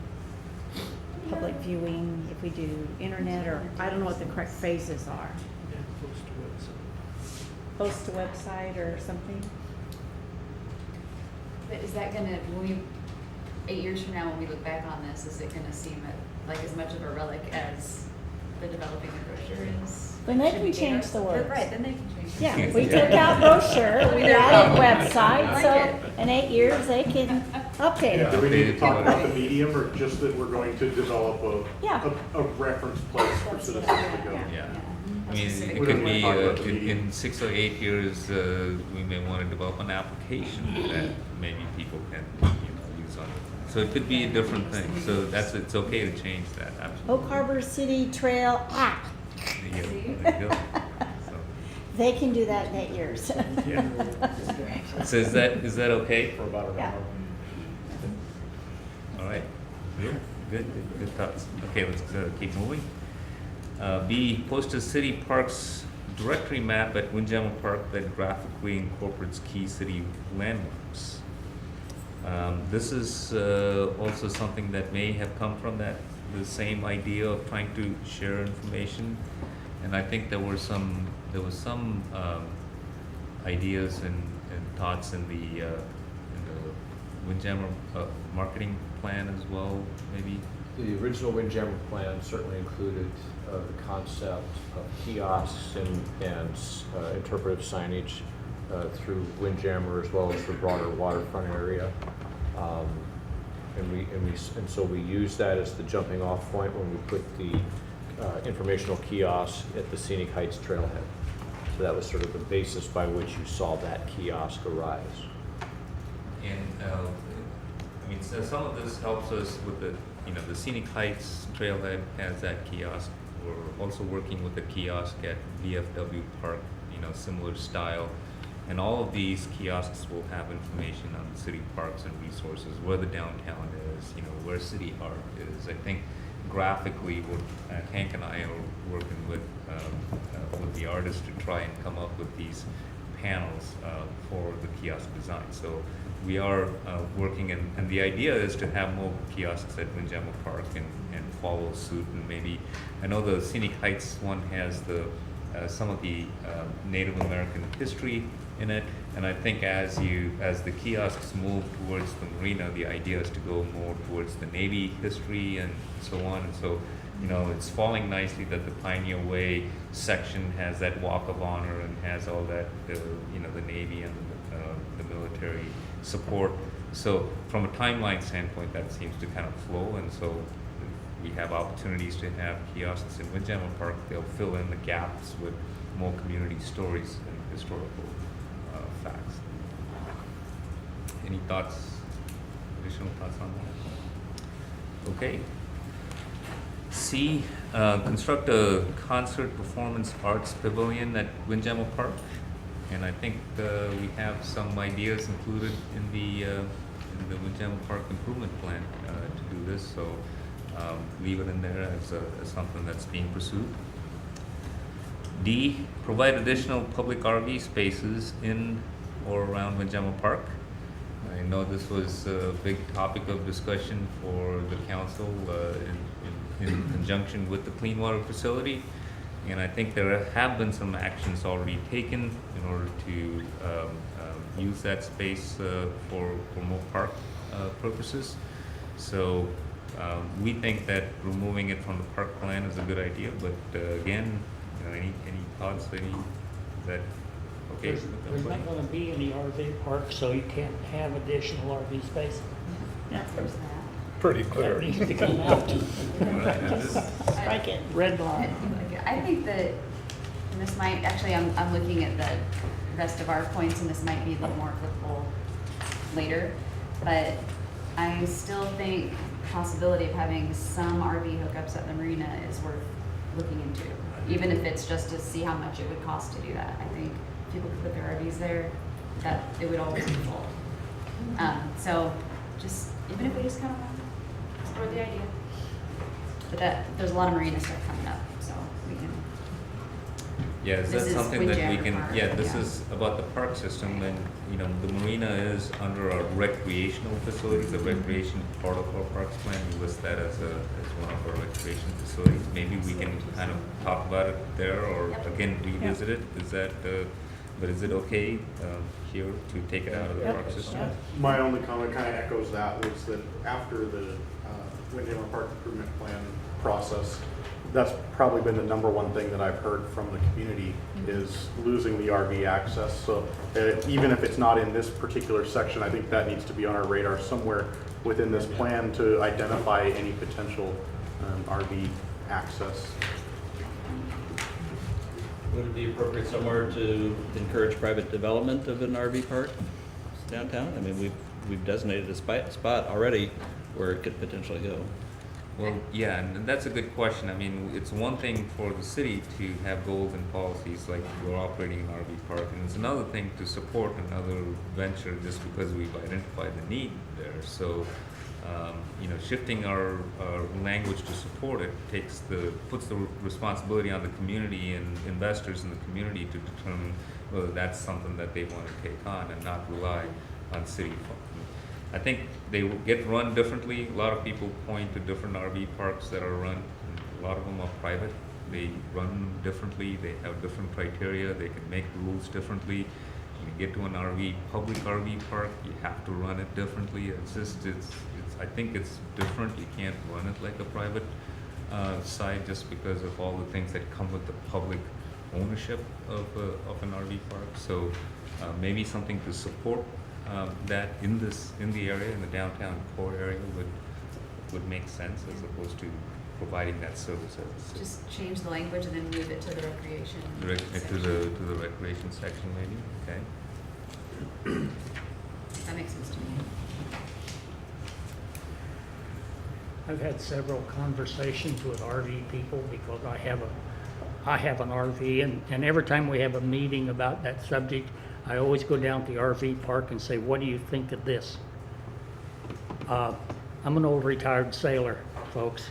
I've heard language that I had never heard as a Navy man when I talk about this. Probably the worst was a lady from Canada. She says, if you SOBs move the RV park, it's the last time you'll ever see me come here. We come here because of its location. It's a block away from the grocery store. It's a block away from other stuff. So if you're planning on moving one, plan on the very large opportunity of failure. So I would suggest the city not be involved with it. Try to get some civilian guy to do that. And fail. Yeah. It's all the people I've talked to, they basically said the same thing. If you close it here, don't move it because we won't come to it. So, any other thoughts? All right, moving on. E, provide shoreline access, campgrounds, and trail linkages for kayakers and others using human-powered watercrafts. And we have a kayak camping, and I think this goal is in here maybe just as a reminder that was probably obtained by RCO grant, and that we need to maintain that as much as possible to keep the marine trails active. That's a requirement of RCO that their facilities be maintained in perpetuity. So good to have it here for historical and for the continuing other people that come forward. And I think it's incorporated into the Windjammer Park to still maintain those functions along the shore. So, any thoughts or comments on that? Fund associated to that. Oh, yeah. There was some local agreement just on the maintenance. Oh, I think, Kendra, what do you? Oh, I was just mentioning the kayak. I don't believe there was any grant funding attached to the actual kayak park. It was kind of, we were approached by the Washington Water Trail Association looking for a site, and there was a long-term maintenance agreement which fell off the wayside. They maintained for a few years and then just kind of disappeared on us. Oh, I didn't know. That's pretty much it. Do we get visitors coming in kayaking? Not camping very there? often. Sometimes. We sometimes see people Sometimes, come in. not a whole lot. But it is identified. It's part of the Cascadia Water Trail. Yeah. Yeah. And so if you are part of that group, you can figure out where all these sites are along the Puget Sound. And technically that is a place where we're not supposed to put in. It's only a place where you're supposed to come from the water to the campsite. It's not a starting point from their perspective. Okay. It's turned on. Yes. No.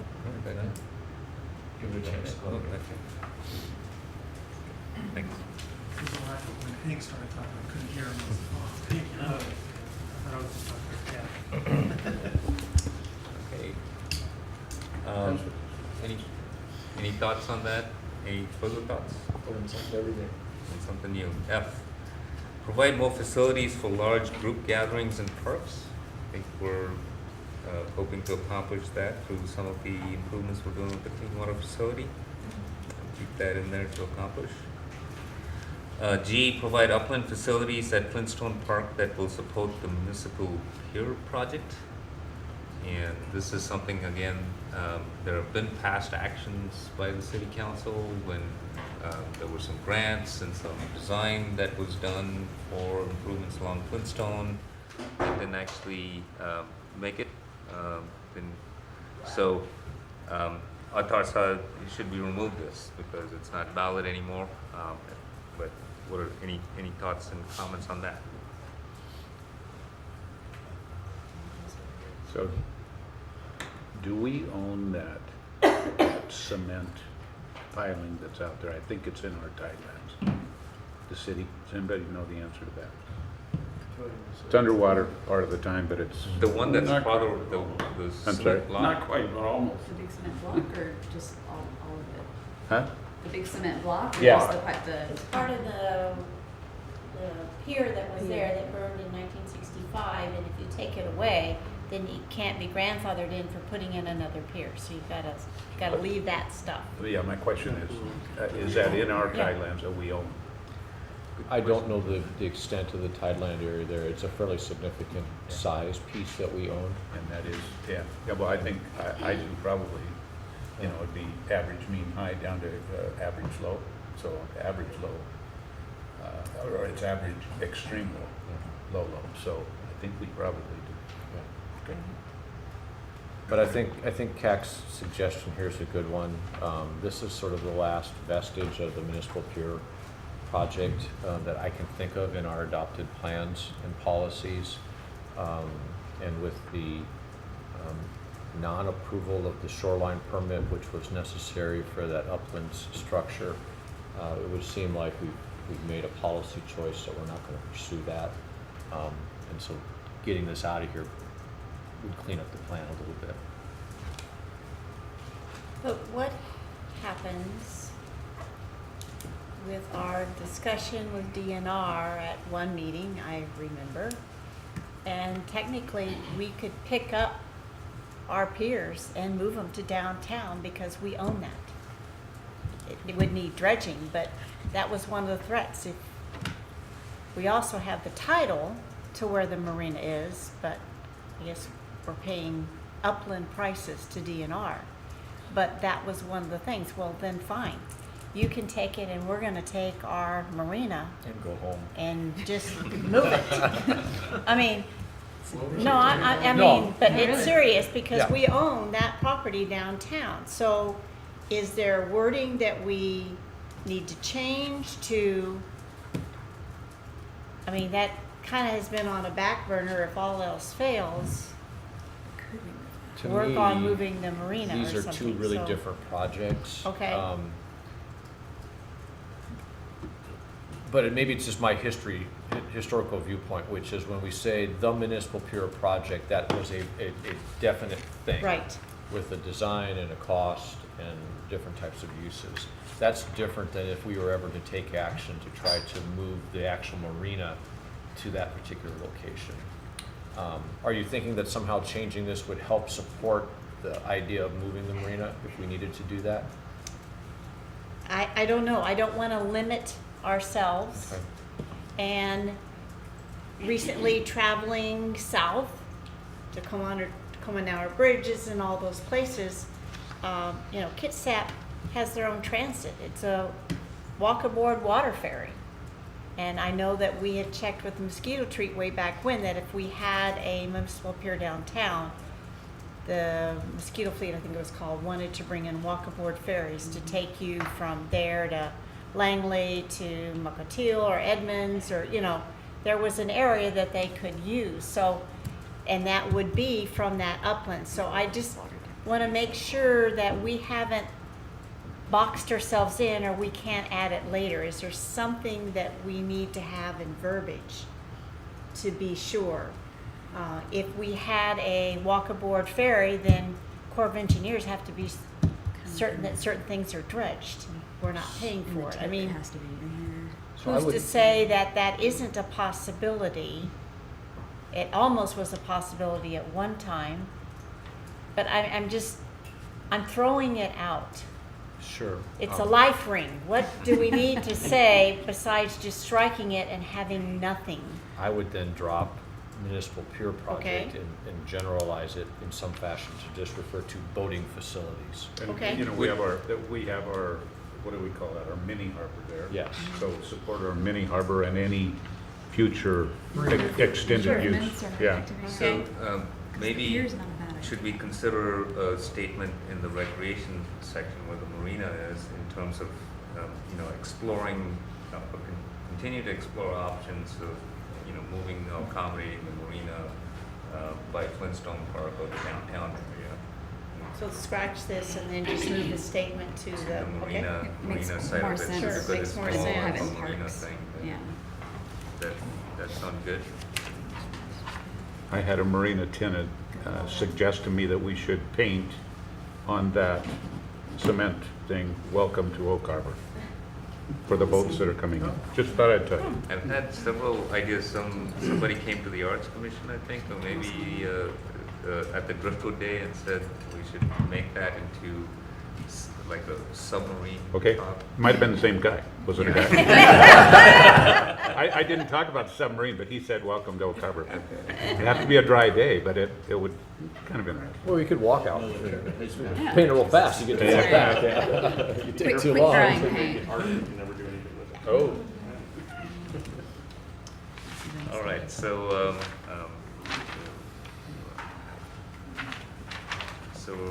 we'll remove G and reword it for as a marina recreation type statement. Okay.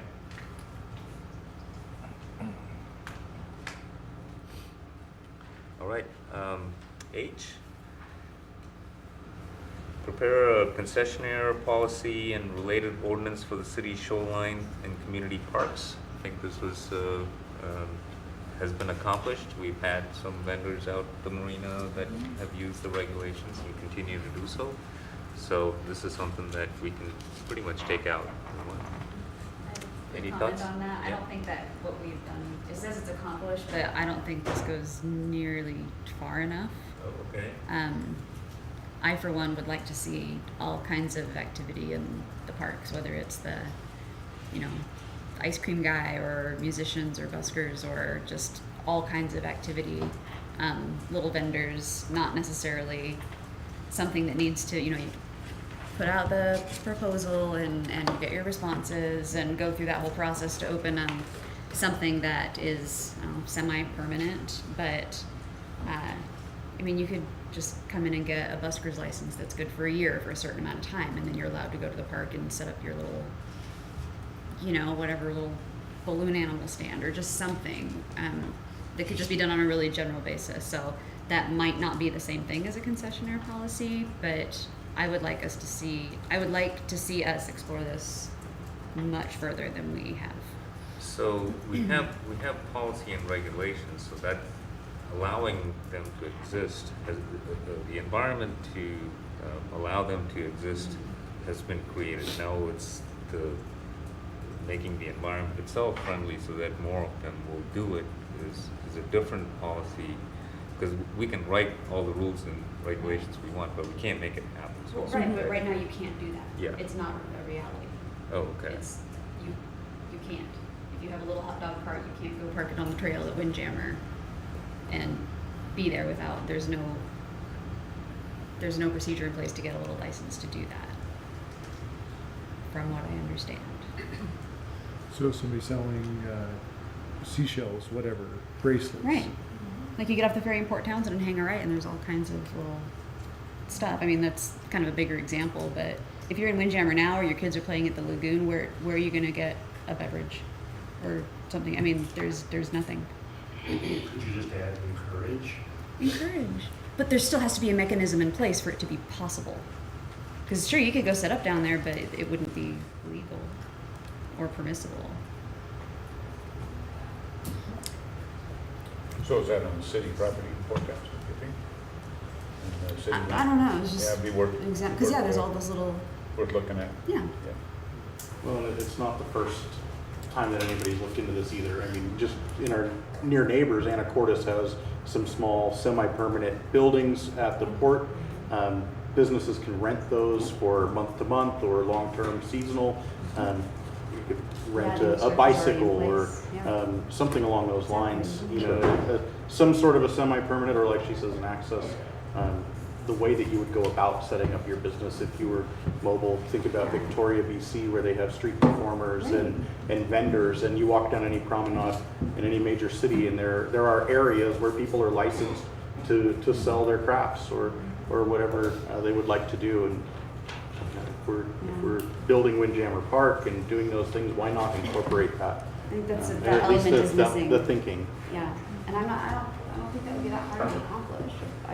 That's just from where I sit. I may be wrong. Well, the park plan isn't altogether completed, is it, for the entire Windjammer? No. So that can be incorporated into this park plan. And traveling from Kirkland down south, there are people who come with their trailer and they rent paddle boards for the day or kayaks, and it's out of their city park. It's not a permanent building, but, you know, whether seasonal, but I don't know if we have any type of licensing that permits that type of thing. But as more and more people start to do this type of activity, you're going to bring more and more people down. All it takes is one to do it, and then it goes. But is the mechanism there for them to be able to do it? I'm just kind of thinking, I mean, it makes sense to have something in Windjammer Park, but do you see it all along the Waterfront Trail as well? So, I mean, as a larger park policy, I was going to suggest that we can try and tackle this with the Windjammer Improvement Plan, because that's kind of specific to Windjammer. But if we see this as something, as a function that bleeds to, you know, Flintstone or the Marina or the Waterfront Trail, then, you know, it would make sense to craft something here to encourage. It's already been proven that it works at the marina in some scale, right? I mean, it's just figuring out a way to implement that citywide across a variety of different parks or trails or wherever the momentum was needed. Vendors will go where the people are, so if there's people at Flintstone Park, which there are in the summertime certainly, they'll go there. What I just whispered to Tara is in the new plan, is you've got that round plaza area just Right. south of the administrative building. That might be a great trial place if we could craft something that, because that's near the water park, splash park, and other, you know, so it might expand from there. We could start a little trial area. It'd be easy to monitor, right? If someone's selling Selling seashells or playing their violin or making their balloon or something animals or that their shouldn't snow be, cones or something or inappropriate, we might be able to. yeah. So, can you suggest some language that Lisa can throw up there, just something that what you have in mind that's different than H, so that we can kind of all look at it and nod our heads on whether that's. You know, now that I think about it, Main Street down here has had a farmer's market at Flintstone Park Sunday market. for a few of the Sundays this last summer. Yeah. So they already have booths there, and I don't know what their agreement was or is to set up a booth and use it. Came through special. Did they do a special event, or did Yeah. we do it through the temporary use? I think it's special. I think it was. Yeah, and I think the value behind the special event is because we can do it for a period of time. Do we piggyback on that? Something we've already got set up? Would that be a way to make it work I can take a like stab. Tara's talking about? I mean, So I think that there are a number of pieces at play. This is, first of all, really good conversation to hear the interest in this. We've had some conversations at the staff level about the need to really get a mobile food vendors provision in our code, right, or a food truck. Think about it in that fashion, and that covers some aspects of what we're talking about. There was the dog. It's a Dog Days guy who looked like he sells hot dogs, but really they sell sandwiches. They were in different places in our community, primarily on private property through the temporary use permit process. Council might recall that we did a concessionaire agreement for them at the Pocket Park there by Office Max, but that turned out not to be a good location for them. So mobile food vendors permit is something that we've given some thought to, and that would probably be able to cover us through parks, public rights of way, and private property, sort of all in one big swoop. But then you'd want to think about the non-food part of that, the Paddleboards and kayaks. and the arts and crafts kind of Street Yeah. performers and that sort of thing. that kind of thing, and then you just have to kind of consider, again, the differences in all your regulations are going to spring out of what kind of property are we on, or are they on? Are they on park property? Are they on other city property?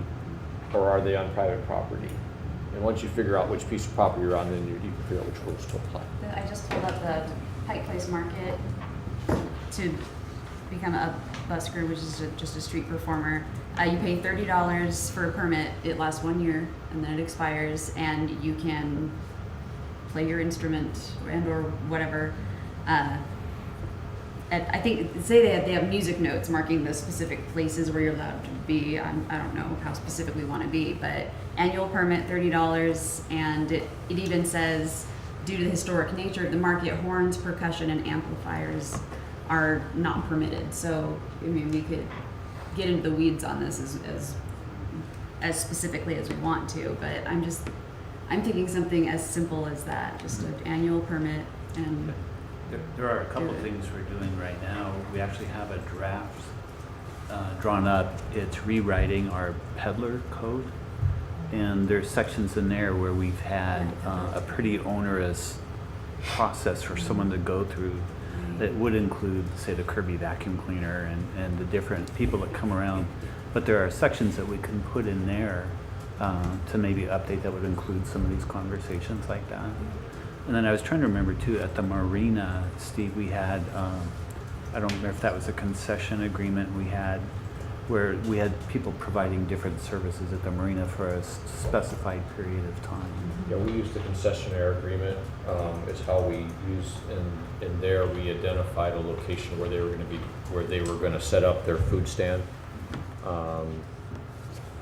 and we used the same agreement for the little convenience store that's in the storage shed. Yeah. Do we just want to change it to coordinate and review a concession policy that relates to ordinances for city shoreline and community parks? Just kind of general, so that someone can come and coordinate from different things, the peddlers or whatever food, and make sure that it's consistent with downtown City Street and the parks and the. Just coordinate. Let's put it up on the thing. I think Lisa put up some great text Okay. too. You might want to look at. she's an excellent translator. By the way. Okay. Yeah, that's what we meant, Lisa. Really impressive. That's good. Goods and services. Language that I keep seeing, because a lot of people would not be familiar with a busker, is sidewalk entertainment. So maybe we have a sidewalk entertainment and vending ordinance or vendor ordinance. So we could wrap everybody into that, whether they're a performer or a seller, sidewalk entertainment and vendor. Can you I want to say that Nikki's collapsing all of this into one sidewalk? code. Yeah. Just the term that I see that's synonymous with busker is sidewalk entertainment.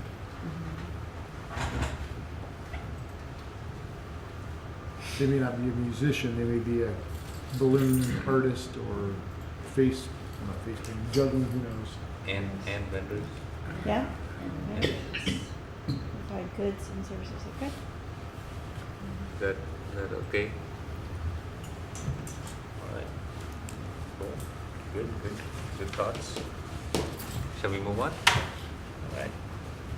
Hey, look at the MRI. Provide more opportunities for more attractions. Vendors. Oh, yeah. If we look, don't. Should've read a little further. Yeah. Does that, All that time is spent on. That's exactly what we talked about. So could those be consolidated and call it a day? It's combining them. Combine them. it's amazing sometimes. Yeah. Yeah. It's harder than this. All right. We don't need two of them, we put them together as one. Fantastic. But I think from my perspective, what we heard, the message we heard was is that this is an important topic, and we should have policies which support better regulations that make it easier for this to occur in our community. Good, good. All right, let's keep moving. J, develop guidelines to promote private properties and existing developments to provide pocket parks along the city's arterial streets. I think this is, again, a remnants from some of the old plans. I think the idea is to kind of have these entryway parks or parks along the highway when people come in. I know that we have design guidelines after I've come to the city that looks at development and requires people space, usually commercial development, and that's how. If you look at Walgreens at that corner, we have a bench, and their entryway has a little bike park, bike rack and a bench, and all of those came through requirements of these design guidelines. So they kind of, through development, kind of provide this kind of space with the public right-of-way and provide some opportunities. So we have some guidelines in there that encourage this. So. But any other thoughts on this, or is it sufficient that we have these guidelines, or are there more ideas out there? No, I think one of the things we have to guard against is the creation of spaces which then somehow people want to give to us after a certain period of time. Something that started off as private, now they lack the ability or the desire to take care of it, and so. I don't know whether I don't think we need additional language, but I think that's just a cautionary note that as we think about how this works, we don't want to be adding to the maintenance burden for pocket parks along streets which are difficult to maintain. I'd like to bring up one of the discussions that has come up in some of the discussions we had with the Park Board and the Planning Commission on our existing plans is about private parks and private trails, like the one in the Saratoga community. Is that Saratoga? No. The trail system. Like Castilian Hills? Castilian Hills, sorry, Saratoga. Castilian Hills. Those are private trails. And from a public trail system, our level of service is low because we don't have that many public trails within the city, but we do have these Castilian Hills type trail system. And one of the ideas that was suggested is that maybe we include them in our inventory and say that they provide a level of service.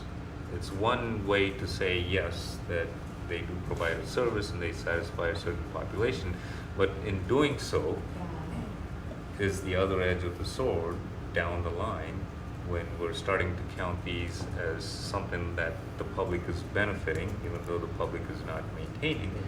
Then comes the other side, like you show it in your plans, you're using it in your level of service, therefore.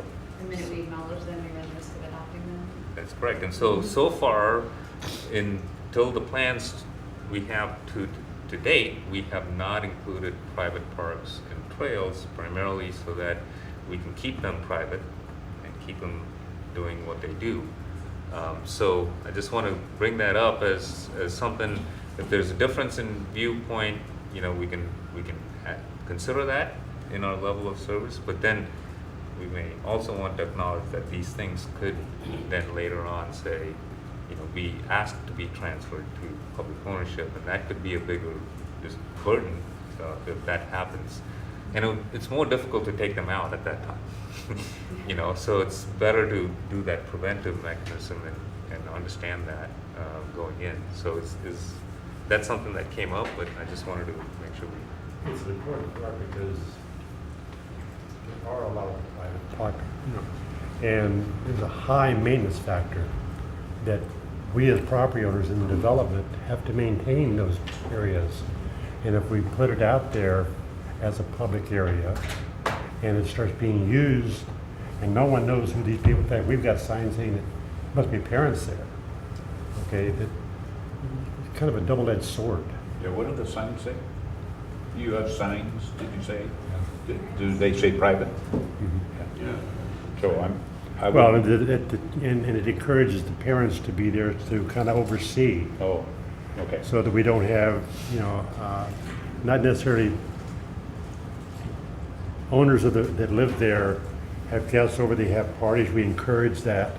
But then if it becomes a public area where it's a magnet now because it's a nicer area. Yeah. And what we're finding is that we're having a lot of the landscape areas destroyed, I mean, literally, and so that's what you kind of encourage by putting it out there. Homeowners do their thing, but. Correct. Yeah, it is a double-edged sword. It is. Yeah. And it works the same way with the city, because when you stop maintaining it, we have, Right. then has been an expectation that maybe we should, or isn't it our obligation? So it is a double-edged sword. So, just kind of, so is it okay to keep them private? Oh, yeah. Okay. Yeah. All right. Or not incorporate them into our level of service analysis. I'm going to do that. Okay. Moving on. K. Upgrade existing structures and facilities to make them safe and extend their life and usefulness. I think that's just a policy for playground equipment or anything that we have in our parks to just encourage the replacement and upgrading of those structures. Any thoughts on that? Okay, has security cameras on the parks ever been considered by the city? Yeah. Not sure. Yeah. I'm sure there's discussion, but I'm not sure if that's just limited to a park policy, or if it's more of a different kind of a policy. So we don't have anything in the plans to try and use that as a mechanism.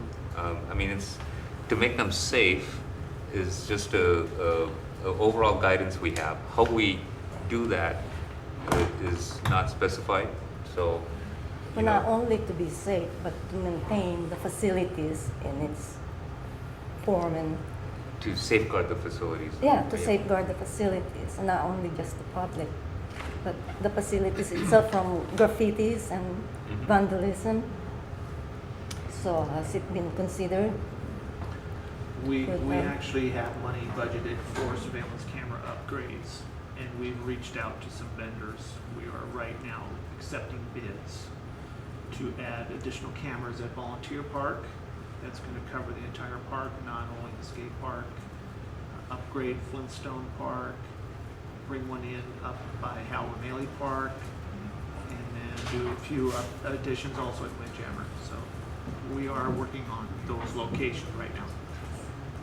There's also some policy things that have to happen to go along with that through, I think Nikki Aspars is working on that. And, they actually have something to do with records and those kinds of things. Oh, I think Ms. Heisen brought up the security cameras at certain locations, but I don't know if that includes the parks. Right? Yeah, yes, in my security camera tirades, that has included parks. Is it included in the WPIP? That's a level of detail that's not in that planning document, and so Parks Department's efforts to put security cameras in Windjammer could be done independently of the WPIP. And it's done through our operating budget that we do recycle and do different improvements to that each biennial period, every 2 years when we do that. That's what Hank's referring to. Any other discussion on that? Cool. I think we're moving along. Recreation. A, develop the former landfill site where appropriate with supplemental recreational facilities. I think there was some plans earlier on to try and incorporate some fields up there. And it's just, we've identified as just something that's just resource and opportunity dependent. So that's kind of still an idea that is okay, I'm guessing. So it says that the word is were, but you meant to say where? Oh, Or yes. when? Which is it? Where, I think, Is yeah. it where? Yes. Okay. Thank you, good catch. The scope has changed because of the noise zone issue out there, so we can't build the original master plan. I think there were a lot of facilities identified, and then when it was in the noise zone, and there are some limitations on the number of people that can gather and be impacted by that. It's just a well-being kind of a thing that all our plants do. It's been scaled back, I think. But The land that you could use from a noise zone perspective is a smaller portion of the overall landfill site than what was originally planned for. Yeah. You can plant oak trees on the other part. We can do that. Okay, moving on. B, develop a regional ballpark complex to serve local needs and attract tournament-level sports competition. Again, this is resource and opportunity dependent. This is something that the plan has identified from a community park standpoint. That we do need additional facilities. We are lacking in some recreational facilities. The league has indicated that they need facilities, and their activity is so high and their population is increasing, and it's for a specific time that they need more facilities to handle that. So having it in there and taking the opportunity when resources do come up is a good thing. So any thoughts on that? Is the Sleeper Road parcel, is it suitable for something like that? But it would be a very small percentage of the overall project cost. What? Sleeper Road. I don't know if we want to, topography would be the first thing I think about. Second thing is, do we want to go that far north and have any more concerns as far as air traffic and or sound? Yeah, I don't know where it sits in the APZs. Oh, yeah, I'll bet it is. Those are ours, because we extended. I don't know. Sleeper pit. Oh, The noise. No, I'm sitting here looking at other areas that I'm measuring on that topic at the moment. yeah, no, I'm not sure either off the top of my head. It'd be easy enough to look at the map, though. If I go that far north, Sleeper Road, Yeah. then it's at the edge of it, but the big part is down farther north, Okay. or farther south. I know we do have in our capital improvement plan the purchase of additional parkland and some things that we're working on to get there and start working to identify where the locations and the type of land would be for that purpose.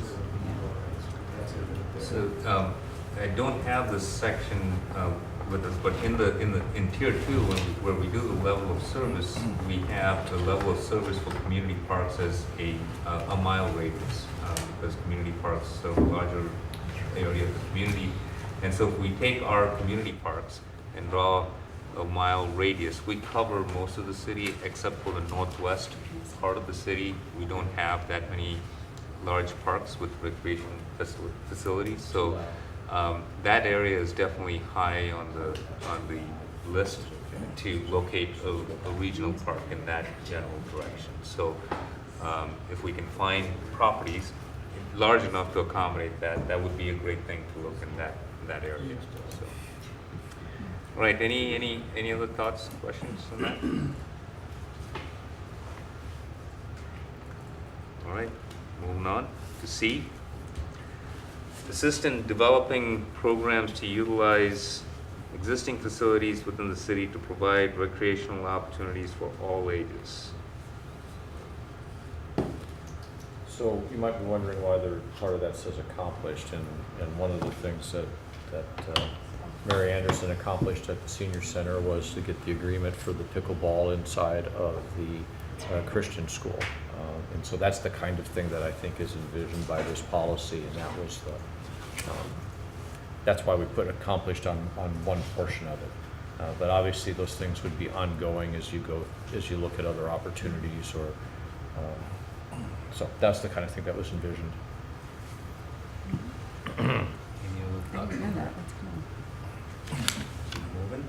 D, work with the school district to establish long-term use of existing facilities where feasible to meet established level of service standards for recreational facilities identified as needed in the level of service analysis. So our level of service analysis identifies deficiencies in certain facilities based on national standards, comparing it to population. And if we have a chance to work with the school district and their facilities and be able to use it, either facilities that they're not using anymore or sharing existing facilities, we can take the opportunity to do that. So that's just a statement in there that keeps us on cue whenever we do have that opportunity. Any thoughts, ideas on that one? All right, keep moving. Nope. Yes, we do. Yes, Mayor Pro Tem. Will this item relate to the need for the city to renew the lease with the school district for leasing Fort Nugent Park? It's being leased for 20 years and is now halfway through that lease. And I think it's time of the essence to work with the school district to renew this lease. I think this would cover that as well in terms of their property and our use of it. And I think it's in our radar anytime those leases come up that we try and renegotiate and work with them to continue using them as we are, or at least hopefully getting enough advance notice to try and plan otherwise. Well, they have a development plan. The school district, I think, has a 10-year plan. If I'm not mistaken, don't quote me on the 10 years, but it's published. I have it in my office, and I think they plan to build a school there. And At the moment, on the land that they own. Going to be discussed in the near future. The school district needs more spaces to build schools and classrooms. The one thing, and these are good points, because I'd like to, we're getting close to wrapping up the goal section of it. What I'd like to reserve some time for is what to accomplish in the next 6 years in terms of advancing the park plan, and maybe something needs to be considered along those lines that we should talk about. Yeah.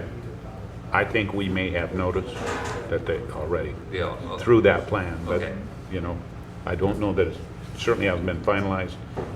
I don't think they have the funding, figured out, but I think they're working towards that. Yeah, let's just come back to that topic and discuss a little more on the next 6 years and what we may want to try and do to position ourselves for that to happen. Good point. All right. Any other thoughts and comments on that? All right, we'll move on to E. Work with North Whitney Parks and Rec District to establish recreational programs for youth in the community. I think this is something that's just a supportive role, and anytime we can support them with either providing facilities or doing something, we're always willing to do that. But this is just more of a supportive goal. I think it's a way to fill in our obligation for the different age groups, and youth and seniors included. Well, I would like to make a comment about that one. I know growing up here as a child, the city actually had a recreation department, and you could sign up for tennis lessons or soccer or other things. And over the years, that has kind of turned into 15 or 20 different organizations that are all managing their own particular niche. And I would like to think that North Whitby Parks and Rec could take the lead on combining all of those into one central resource. But I think it might take some help from city staff as well.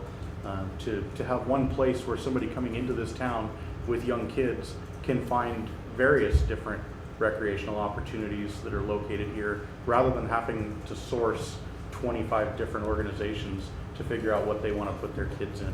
If we look at Anacortes, they have a pretty robust recreation system, and they have a manager who puts together an annual book that everything that you want to enroll your kids in, and most of it is through the city and their recreation program. But they can go to one place, and they can say, I'm going to put my kids in tennis or in football or wrestling or track or whatever. All of those opportunities are all in one location.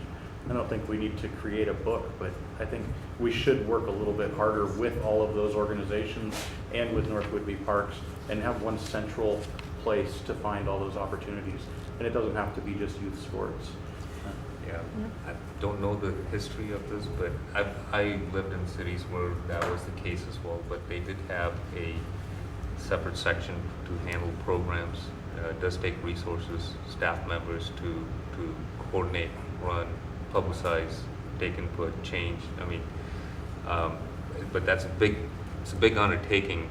I don't know if it can be done with the existing resources we have, but it would take resources to do something like that. I'm guessing whenever they went away from that system, it was probably resource dependent. Parks and That was in Recreation 2000 or resources in a lot of 2001. cities. That's exactly what they're doing. A lot of it, they've gone away from the books and they've gone to online, population, and you'll see these things pop up like every 3 months for new enrollees, new classes that are beginning. And so they've got a portal, for their web pages, for doing this. Somebody has to manage it. Okay, I understand that. But it is more centralized and it's better coordinated. I just know as a parent trying to find things to put my kids in, there's no central location. As somebody new coming to the island that doesn't have any idea, or new residents of the city, I can just see it being a huge benefit to our community, and it's something that I think should fall under our recreation category. I don't know exactly how to tackle it, but I think we should be moving towards that kind of idea. What are the thoughts on that? Because that is a programmatic one. That's just, it's not easy to just absorb, have a goal and say you accomplish in the 6 years. I mean, it's not as simple as that. So the one that we had, Hank might remember, it was either 2000, Kathy will remember, 2000 or 2001 when the recreation program fell victim to the budget. Do you remember what year was that? Or maybe 99? Yes, it was right around that time. Yeah. There were two pieces. There was a budget issue that we had, and we also had some complaints from those other service providers that were for profit, and they did a complaint that the city was competing with them for their business. And so we were getting pressure to back off on some of those programs like that for that reason. Kathy, you used to publish a list. Didn't you publish a? Yes, we did, and then North Whitby Park and Recreation District took it over. Okay. And then it just stopped. So we used to have a list, because I remember sitting them out here. I remember reading them as a kid. On the front counter of the entryway here, that would tell you who was offering soccer, and who offered this, and who offered that, and that was sort of a clearinghouse of information the city put together. It's not a great list, but the city website does have a list of lead contact information that we update twice a year. And it is on the web right now. It's probably worth discussing at this table that, obviously there's a pretty important vote coming up. And I know I've talked to Kathy about it regarding the parks and recreation and the swimming pool, and I don't know where that's headed. And it seems to me it would be in the city's best interest to support parks and recreation to keep that, pardon the pun, afloat, But I mean, it's obviously a pretty important. Well, that makes sense because depending on how the community votes on that, that sends a message about how the community feels about these kinds of opportunities. So if we hear we need more of this, but a pool levy doesn't pass, what are we supposed to do with that information? The whole thing it'll be interesting to see how that plays out. Maybe it's something that the statement can stay here and could be further. I mean, again, that's why these plans are updated. Maybe it is not something really prime to take on with this update, but this statement being in here could prompt another discussion of this during the next update, and maybe the opportunities are different at that time, and can be still tackled and considered. Okay, good thoughts. Moving on, F, coordinate with Island County to establish funding for recreational programs. Again, I think as a city, we provide recreational facilities that I think are not only just for city residents, they are regional facilities, and I think the statement may have been included in there to try and pull Island County into some of our the funding, some in kind or in some of the ways, so that they can also be regional partners in this. So, any thoughts and comments on that?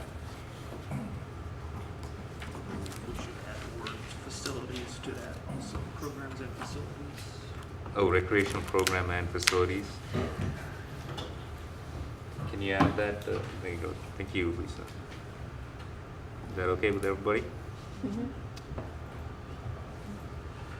Okay. Keep moving. G, build a community center that serves as an indoor multiple purpose facility for active and passive recreational needs that serve the residents all year round. This is something we heard come up in the last survey. I think people wanted some kind of covered facilities. There was a question that came up, but do people want a completely covered facility, partially covered facility? We don't know that. Actually, we changed the survey this year just to kind of make that nuance.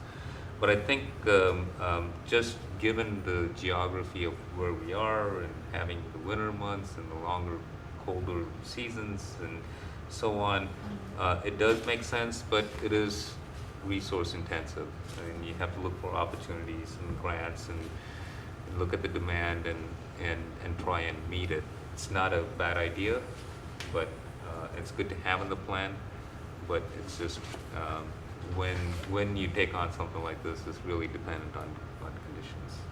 Does anybody have thoughts either to expand it or against it or anything? And going to the various meetings we held on Sunday night, one of the things I've seen is I understand, the item itself, but I don't know that this community could support it. Because, we get to the point where, even with planning commission meetings, getting over 8 o'clock at night, you go out there and there's no traffic. There's just no one out there. And then when we come into the winter season, where it's dark at 4:30, it's even worse. So, when you start going down that avenue, you need to have, if there's a large group of individuals or property owners that say, this is something we need, that's one thing, but I don't think the support is there for something like that. I really don't. Cookville has one, and they seem to make good use of it. In the daytime. Yeah, well, this doesn't say specifically for nighttime, does it? Because at nighttime, it's pretty dead over I think the community center has been identified on the Brooks plan, and it's been quite a while that people want to have a community center in our city. Other municipal agencies around the area have their own community center. Harvard doesn't have one.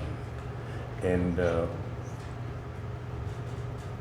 could the city hire a grant writer? I know this is resource dependent, to look for funding to build a community center like the CDBG, Community Development Block Grant, can finance a community center or the building of the center. So part of the challenge when we talk about a facility like this, it's not just the bricks and mortar portion of it, it's the putting the people in it to operate it, right? And so we could be very fortunate on the grant writing side of things, but then I don't want to use the word stuck, but you are encumbered by the long-term operation and maintenance costs of it. Personally, I think this is a facility that the community sorely needs. I've always thought that, but it's because I had one when I was a kid growing up in my town. And so for cold Iowa winters, I was inside playing basketball in this facility, right? But I will sincerely tell you that I wasn't giving any thought to maintenance when I was, 10 years old playing basketball either, right? So, but that's the challenge that we face, right? Is that if we are able to build one, then we need staff that's going to operate it, and staff that will maintain it, and then you'll have to have a capital replacement plan. And that's not intended to be a wet blanket, but just as an idea that we have to look at both sides of that coin. And again, this, and when I say resource and opportunity dependent, again, it may not seem like it's something that's doable in the next 6 years. Again, some of these ideas for these centers could take years to gather momentum, along with population increase, maybe change in sports, maybe recreation, maybe outlook of community, and all of that sometimes can come together to create that opportunity. So it doesn't hurt to have it in here, even though it doesn't seem that it makes sense at this current moment. But everybody seems to have some kind of fondness to the fact that you grew up with a facility like this, and that the facilities were available, that kids nowadays would definitely use it. And so whether we'll accomplish it in the next 6 years or not is a different question, but it could come further down the line. And when I'm hoping that in another 6 years there'll be a discussion like this, and you'll go over the existing goals and you look at what you had discussed earlier. You're kind of creating this history of thoughts and comments that hopefully over 2 or 3 cycles you can expand on and improve as these goals go through. So I think that's the idea for these long-range plans. So That's some comments. Oh, well, it was a long time ago, but that's how neutral zone formed for the kids from various ages, and they used the school district property. They had basketball, and they had a room where they could bring their boom boxes, and they played kickball, and they got different restaurants in town. All the fast food alternated on, and it was just Friday night, but they filled a need, and they had the volunteer system for, 10 or 12 years, and then it just died off. They'd go to the swimming pool one Friday night each month, but I meant, it has come and gone, but they've used the school facilities, so they worked out a system. For me, I think Bruce's comments are valid. Yeah. But I don't think it hurts to keep it in there either. It says resource and opportunity dependent. Something may percolate up and a grant comes up and we decide it's a priority and budget staff or maintenance. okay, so we'll keep it in there. Right? Okay. Let me ask you this. Okay. Could that be combined with coordinate the recreational activities? Which one? What's the letter?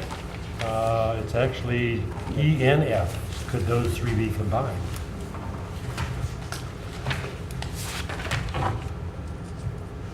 I was thinking D and E. I was looking at D earlier too. G somewhere has in there. build Okay. in that sentence, so it's more focused towards locating a property and doing something ourselves, rather than working with those other municipalities Yeah. or organizations. I'm okay with that. Build or support efforts, I don't know. But I know Boys and Girls, is it Boys and Girls Club that's working on the Big Brothers Big Sisters? Boys and girls. So I always get those two confused, but they're trying to look at coordinating something. Very It similar. could be double as a community center and a youth center, so. I think the days of single entity anything of that kind are long gone, right? If it's going to be accomplished, it's going to be accomplished through partnership with multiple stakeholders sharing the cost. It has a better That's how chance that to works. succeed Yeah. as a partnership. Yeah. So we can take a look at how these pieces might go together. D, E, F, and G.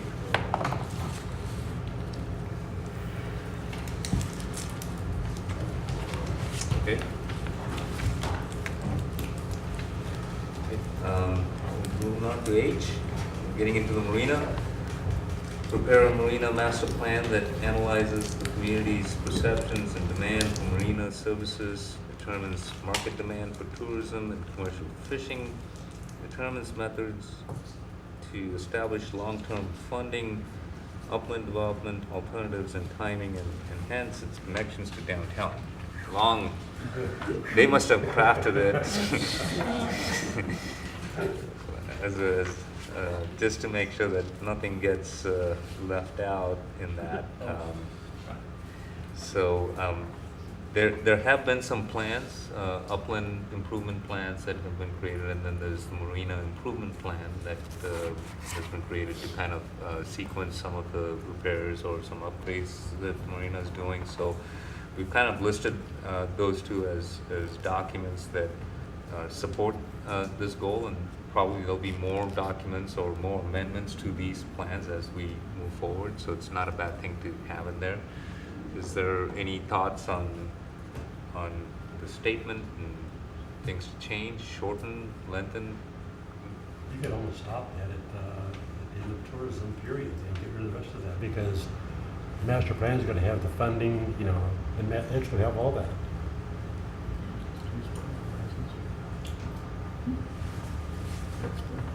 When you get right down to it, It's just defining a plan, so to speak. Is that something okay? I mean, I think most of the statements there are like listing things in the plan anyway, Yeah, so right. it Yeah. doesn't have to be stated. So, okay, good point. All right. So we can do that. Is analyze is spelled right? Probably not. Analyze. Analysis is, it's plural of analysis, but not. Analysis. Yes. Yeah. There you go. It's got a Y still. There you go. There you go. No, I think that's the plural of analysis. Analyze. Analysis, that's right. Before it had an S, now it has a Y. There's the. Okay. That didn't look right. All right, so moving on to I, improve the appearance of the marina so as to make it welcoming to boaters and other users that visit or cover. So again, ongoing in the marina. I think that there must have been a time when it wasn't looking all that great, but it does look nice now, I think. Every time the tide's way out. It smells too. Chris has no control over the tides, but the portion of the facility has control over, he and the staff do a bang up job. Yeah, they do, yeah. Sorry. No, go ahead. Steve, you might be the person to ask. Did you go on the tour that Island County and is it DNR sponsored about how they talked about kind of reclaiming shorelands and getting rid of all that? I participated in the portion that was focused on our marina. Right. Yeah, there was a bigger tour. But I went on the first one. Yeah. I don't know all the ins and outs from a planning perspective, but would it be possible to add language about maybe partnering on that? I know that plan is stagnated for the time, but if it does resurrect, it would be, I think, an excellent partnership opportunity. Do we need to have language in there to do that, or is that just completely beside the point? I would not say that I don't think you need policy language in your Parks, Recreation, and Open Space plan to support your efforts to find funding to do those kinds of projects. Yeah. In fact, I think we've covered some of that a little bit in the MIP, the Marina Improvement Plan, and that would be the more direct connection. Yeah. Thank you. Any other thoughts? We'll keep moving. Jay, investigate long-term funding options for the marina that are consistent and can serve the facility well into the future. I think it's generally a concern to kind of make sure that we have the right rates and any other grants that we can find to keep the marina operated and safe. So, good thing to have in there. Okay, upgrade all existing facilities and utilities in the marina to meet or exceed current safety standards. I think we strive to do that, and we did some recent projects to widen the gangway so that it's wheelchair accessible and all that stuff. And I'm sure, and we don't have to take it out, or I mean, we can if we think that we've accomplished what we can. But we can also leave it in there to continue that effort. Any thoughts on that? Leave it. Leave it? Yeah. Okay. There's some more safety stuff that needs to be Needs to be done? There's always. All right. Yeah. And we talked a little bit in the past section about exploring the option. I have this a statement here that continue to explore options of moving the marina closer to downtown and Flintstone Park. Is that something that everybody likes to see added to the marina recreation section? Everybody okay What with is that? What is it, actually? Continue to explore okay. options to moving the marina close to downtown / Flintstone Park. Yeah, I did a presentation when I was on council, when Jim Swartz was mayor, to a group of people about how to do that and where our tidelands are. And I think I have located that since I've been in the mayor chair, so I do have some material and some information about that and how that possibly could work. I do have some ideas about this upcoming challenge we're going to have with the DNR. I'm working on it and hoping to develop a task force to focus really hard on that. I'm sorry, I haven't told you that yet, but I want to. I want to ramp up the need to how we negotiate with the DNR. Okay. So just Roll with the punches, Mayor. yeah, well, Roll thanks. with the punches. I got plenty of work for you to do along that line. That's all I'm telling you. So I'm assuming the DNR Yeah, is stop looking on the to meetings. raise that. Yeah, this doesn't You don't make have that to well. work. We're anticipating that they probably will try to raise our lease rate, yeah. So we're a little over a year to the end of that, and so, we've tried to do it through the legislature twice, hasn't worked, so we've got to have another plan or two. I don't know, but it should include a lot of different options, directions. Thailand, sometimes they'll trade. I mean, there's just lots of different things I think we need to talk about, so.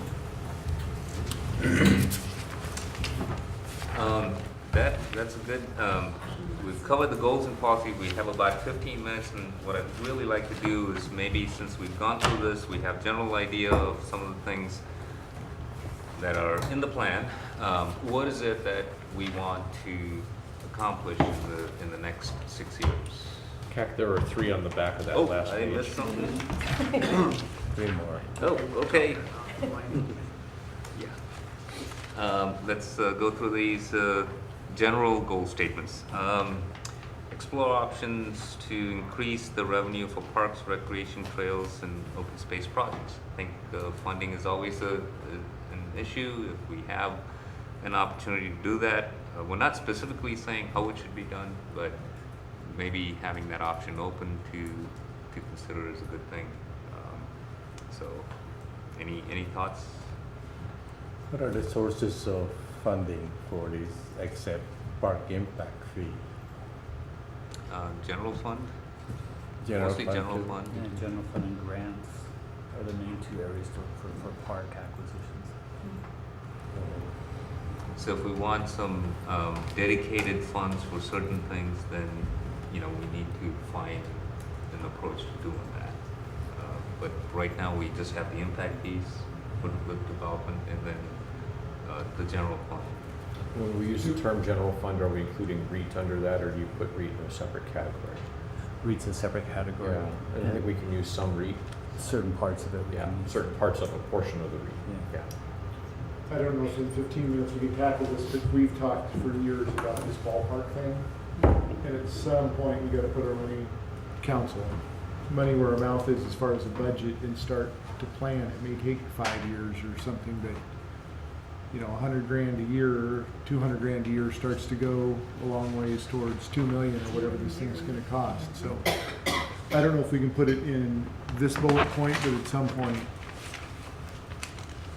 I think there's, where there's a will, there's a way. And I was sitting here, I think Hal mentioned it, I was measuring different pieces of land around town, and if you need a solid, I'm looking at the high school's ball field as a 500-foot minimum.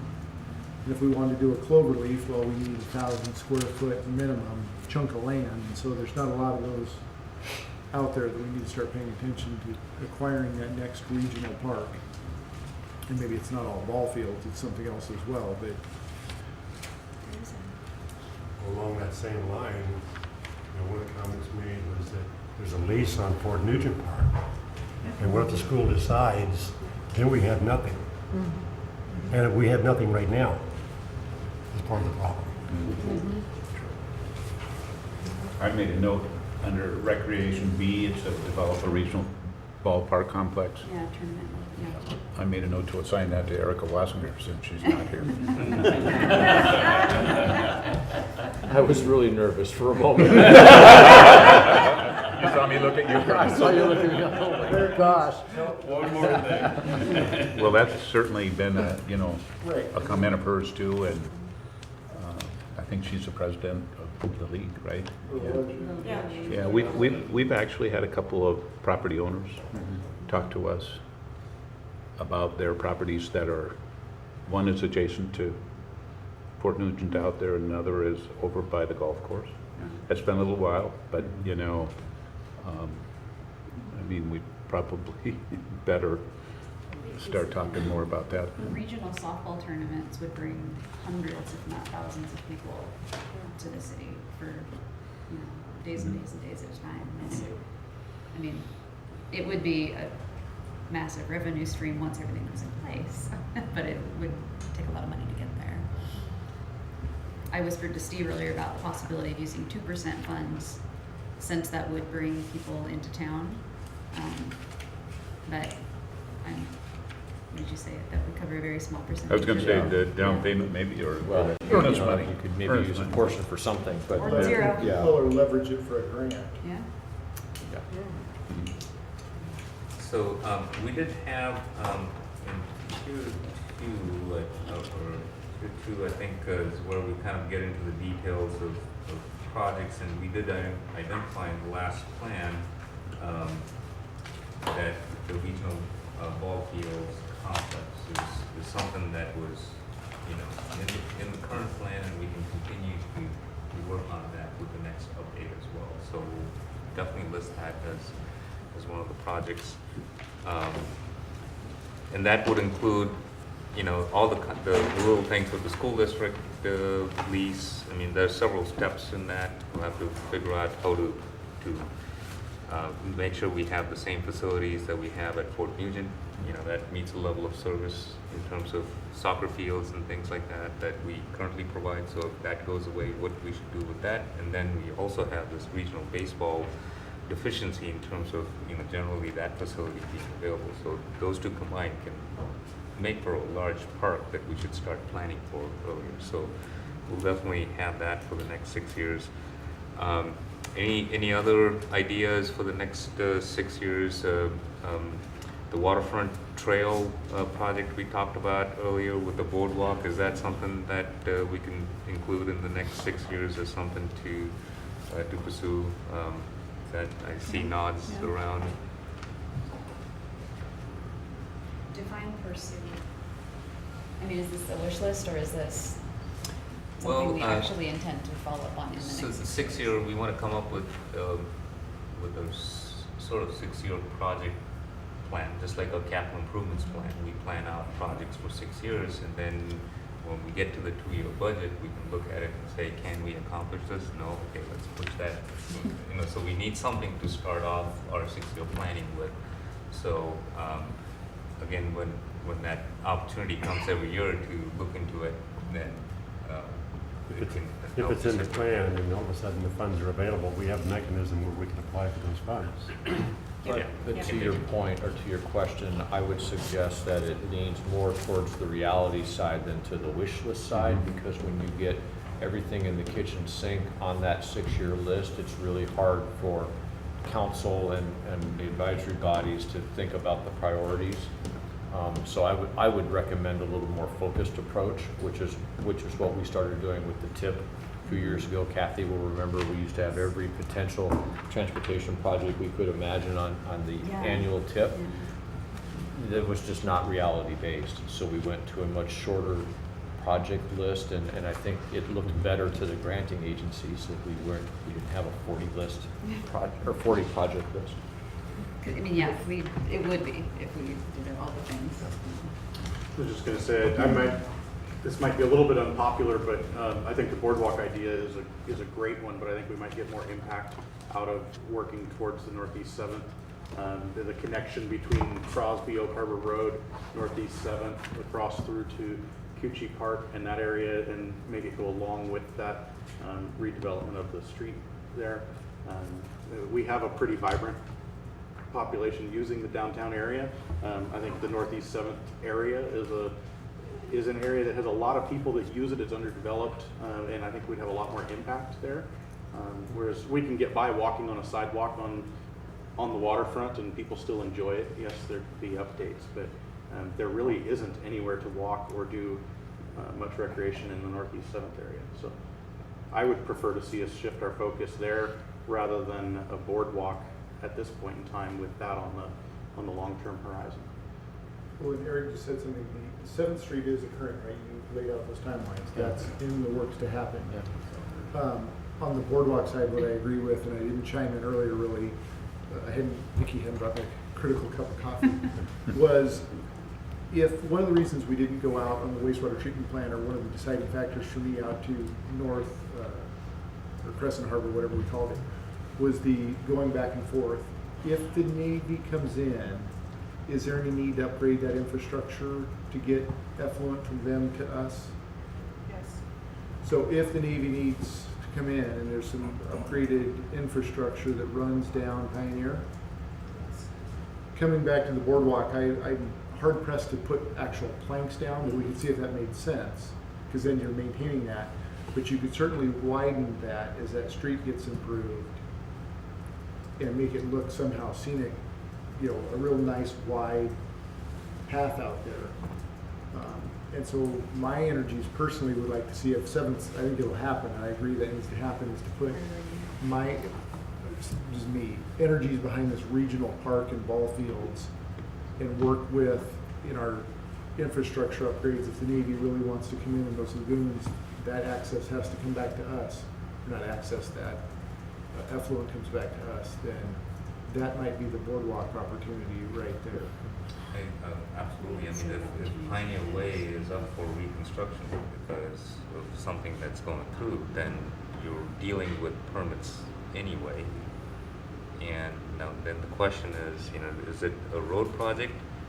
And that's the cost associated with that. And then when you throw in the boardwalk, there will be an extra cost to that. And then can you make that? Can you bridge that gap? Is the question. But so what I'm hearing is there a general agreement that 7th Avenue wetland trails? I mean, we have the project for the street that's going to go through. We're going to have pedestrians, pathways through there. But the 7th Avenue wetland trails we're identifying is around the wetlands outside of the street area, and that may, some of it is city-owned. I'm not sure if all of the property surrounding that wetland is city-owned. So there may be other challenges in trying to design that. I think it is a good idea to keep our eye on it and make sure that we can connect all the pieces. I know the subdivision to the west has some trails, and Hank and I have gone out there and looked at their trails. They wanted to actually donate to the city or some piece of land to provide a connection, and of course that comes with maintenance and stuff. So I know there's some work that we're working with the subdivision that's to the west of there, but to the north and east of there, the property ownership is different, and there are challenges to complete that loop. But I do agree that's a very popular area and one of the central areas in the city where we don't have a trail network for people.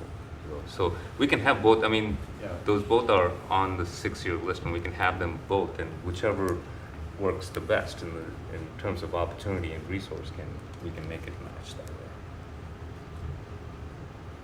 Assuming that the regional ballpark doesn't get completed in the 6-year time frame, I'm going to speak up for Erica since she's not here and say they really need restrooms down there at the current Little League parks. So maybe that would be a shorter term goal. Do we have one on that east end, Portland Blues, on that east end in phase 1B, 2, whatever we're calling it now? Yes, I You're don't know. still not- There's going to be 2 Portland Loos over because we have to replace the restroom and kitchen. Right. On that side, there will be 2 Portland So they're Loos close. and close. Right next to it, but not in it. Just being in DC and meeting the school district to plead their case to get some money for a new elementary school, that's going to be sooner than later. And I don't know if we can switch properties with them so we don't have to replace Fort Nugent. You know, if there's another piece of property, or if we need to look at on a map behind Fort Nugent, there's a big area that you could put in the ball field and just move the park from there and flip it this way with the ballpark. But they may in 3 years have a design and want to build, and where are we going to be? And that's not a 6-year. That's they are almost jumping out the windows. They're going to see how this year goes, but if BRAC comes along, there's a good chance Woodby could get Air Force platform here or other, because we're solid, but there are other places. The Air Force and the Army are going to be hammered a lot. We also have to look at it from the other standpoint, to support your argument. We just annexed in that large piece of property off of Fort Nugent, those 4 parcels for development. We've seen no plans. Right. The townhome community has been sitting vacant for the last 10 years, is now moving forward. We just approved the 46-unit housing development out on Swantown, and that's all in that area. There's a lot of elementary age and middle school age children in that area, and it's going to, if the school district moves forward, it's going to stop a lot of their transportation woes and busing because they can't get bus drivers. And so if they've got a school that's there, that's where the development's going, is in that direction.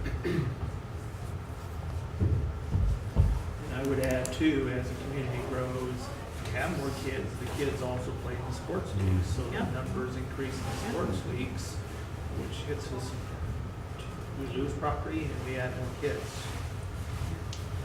So, I mean, we don't prioritize our goals for the next 6 years, but we definitely, I mean, it's good points.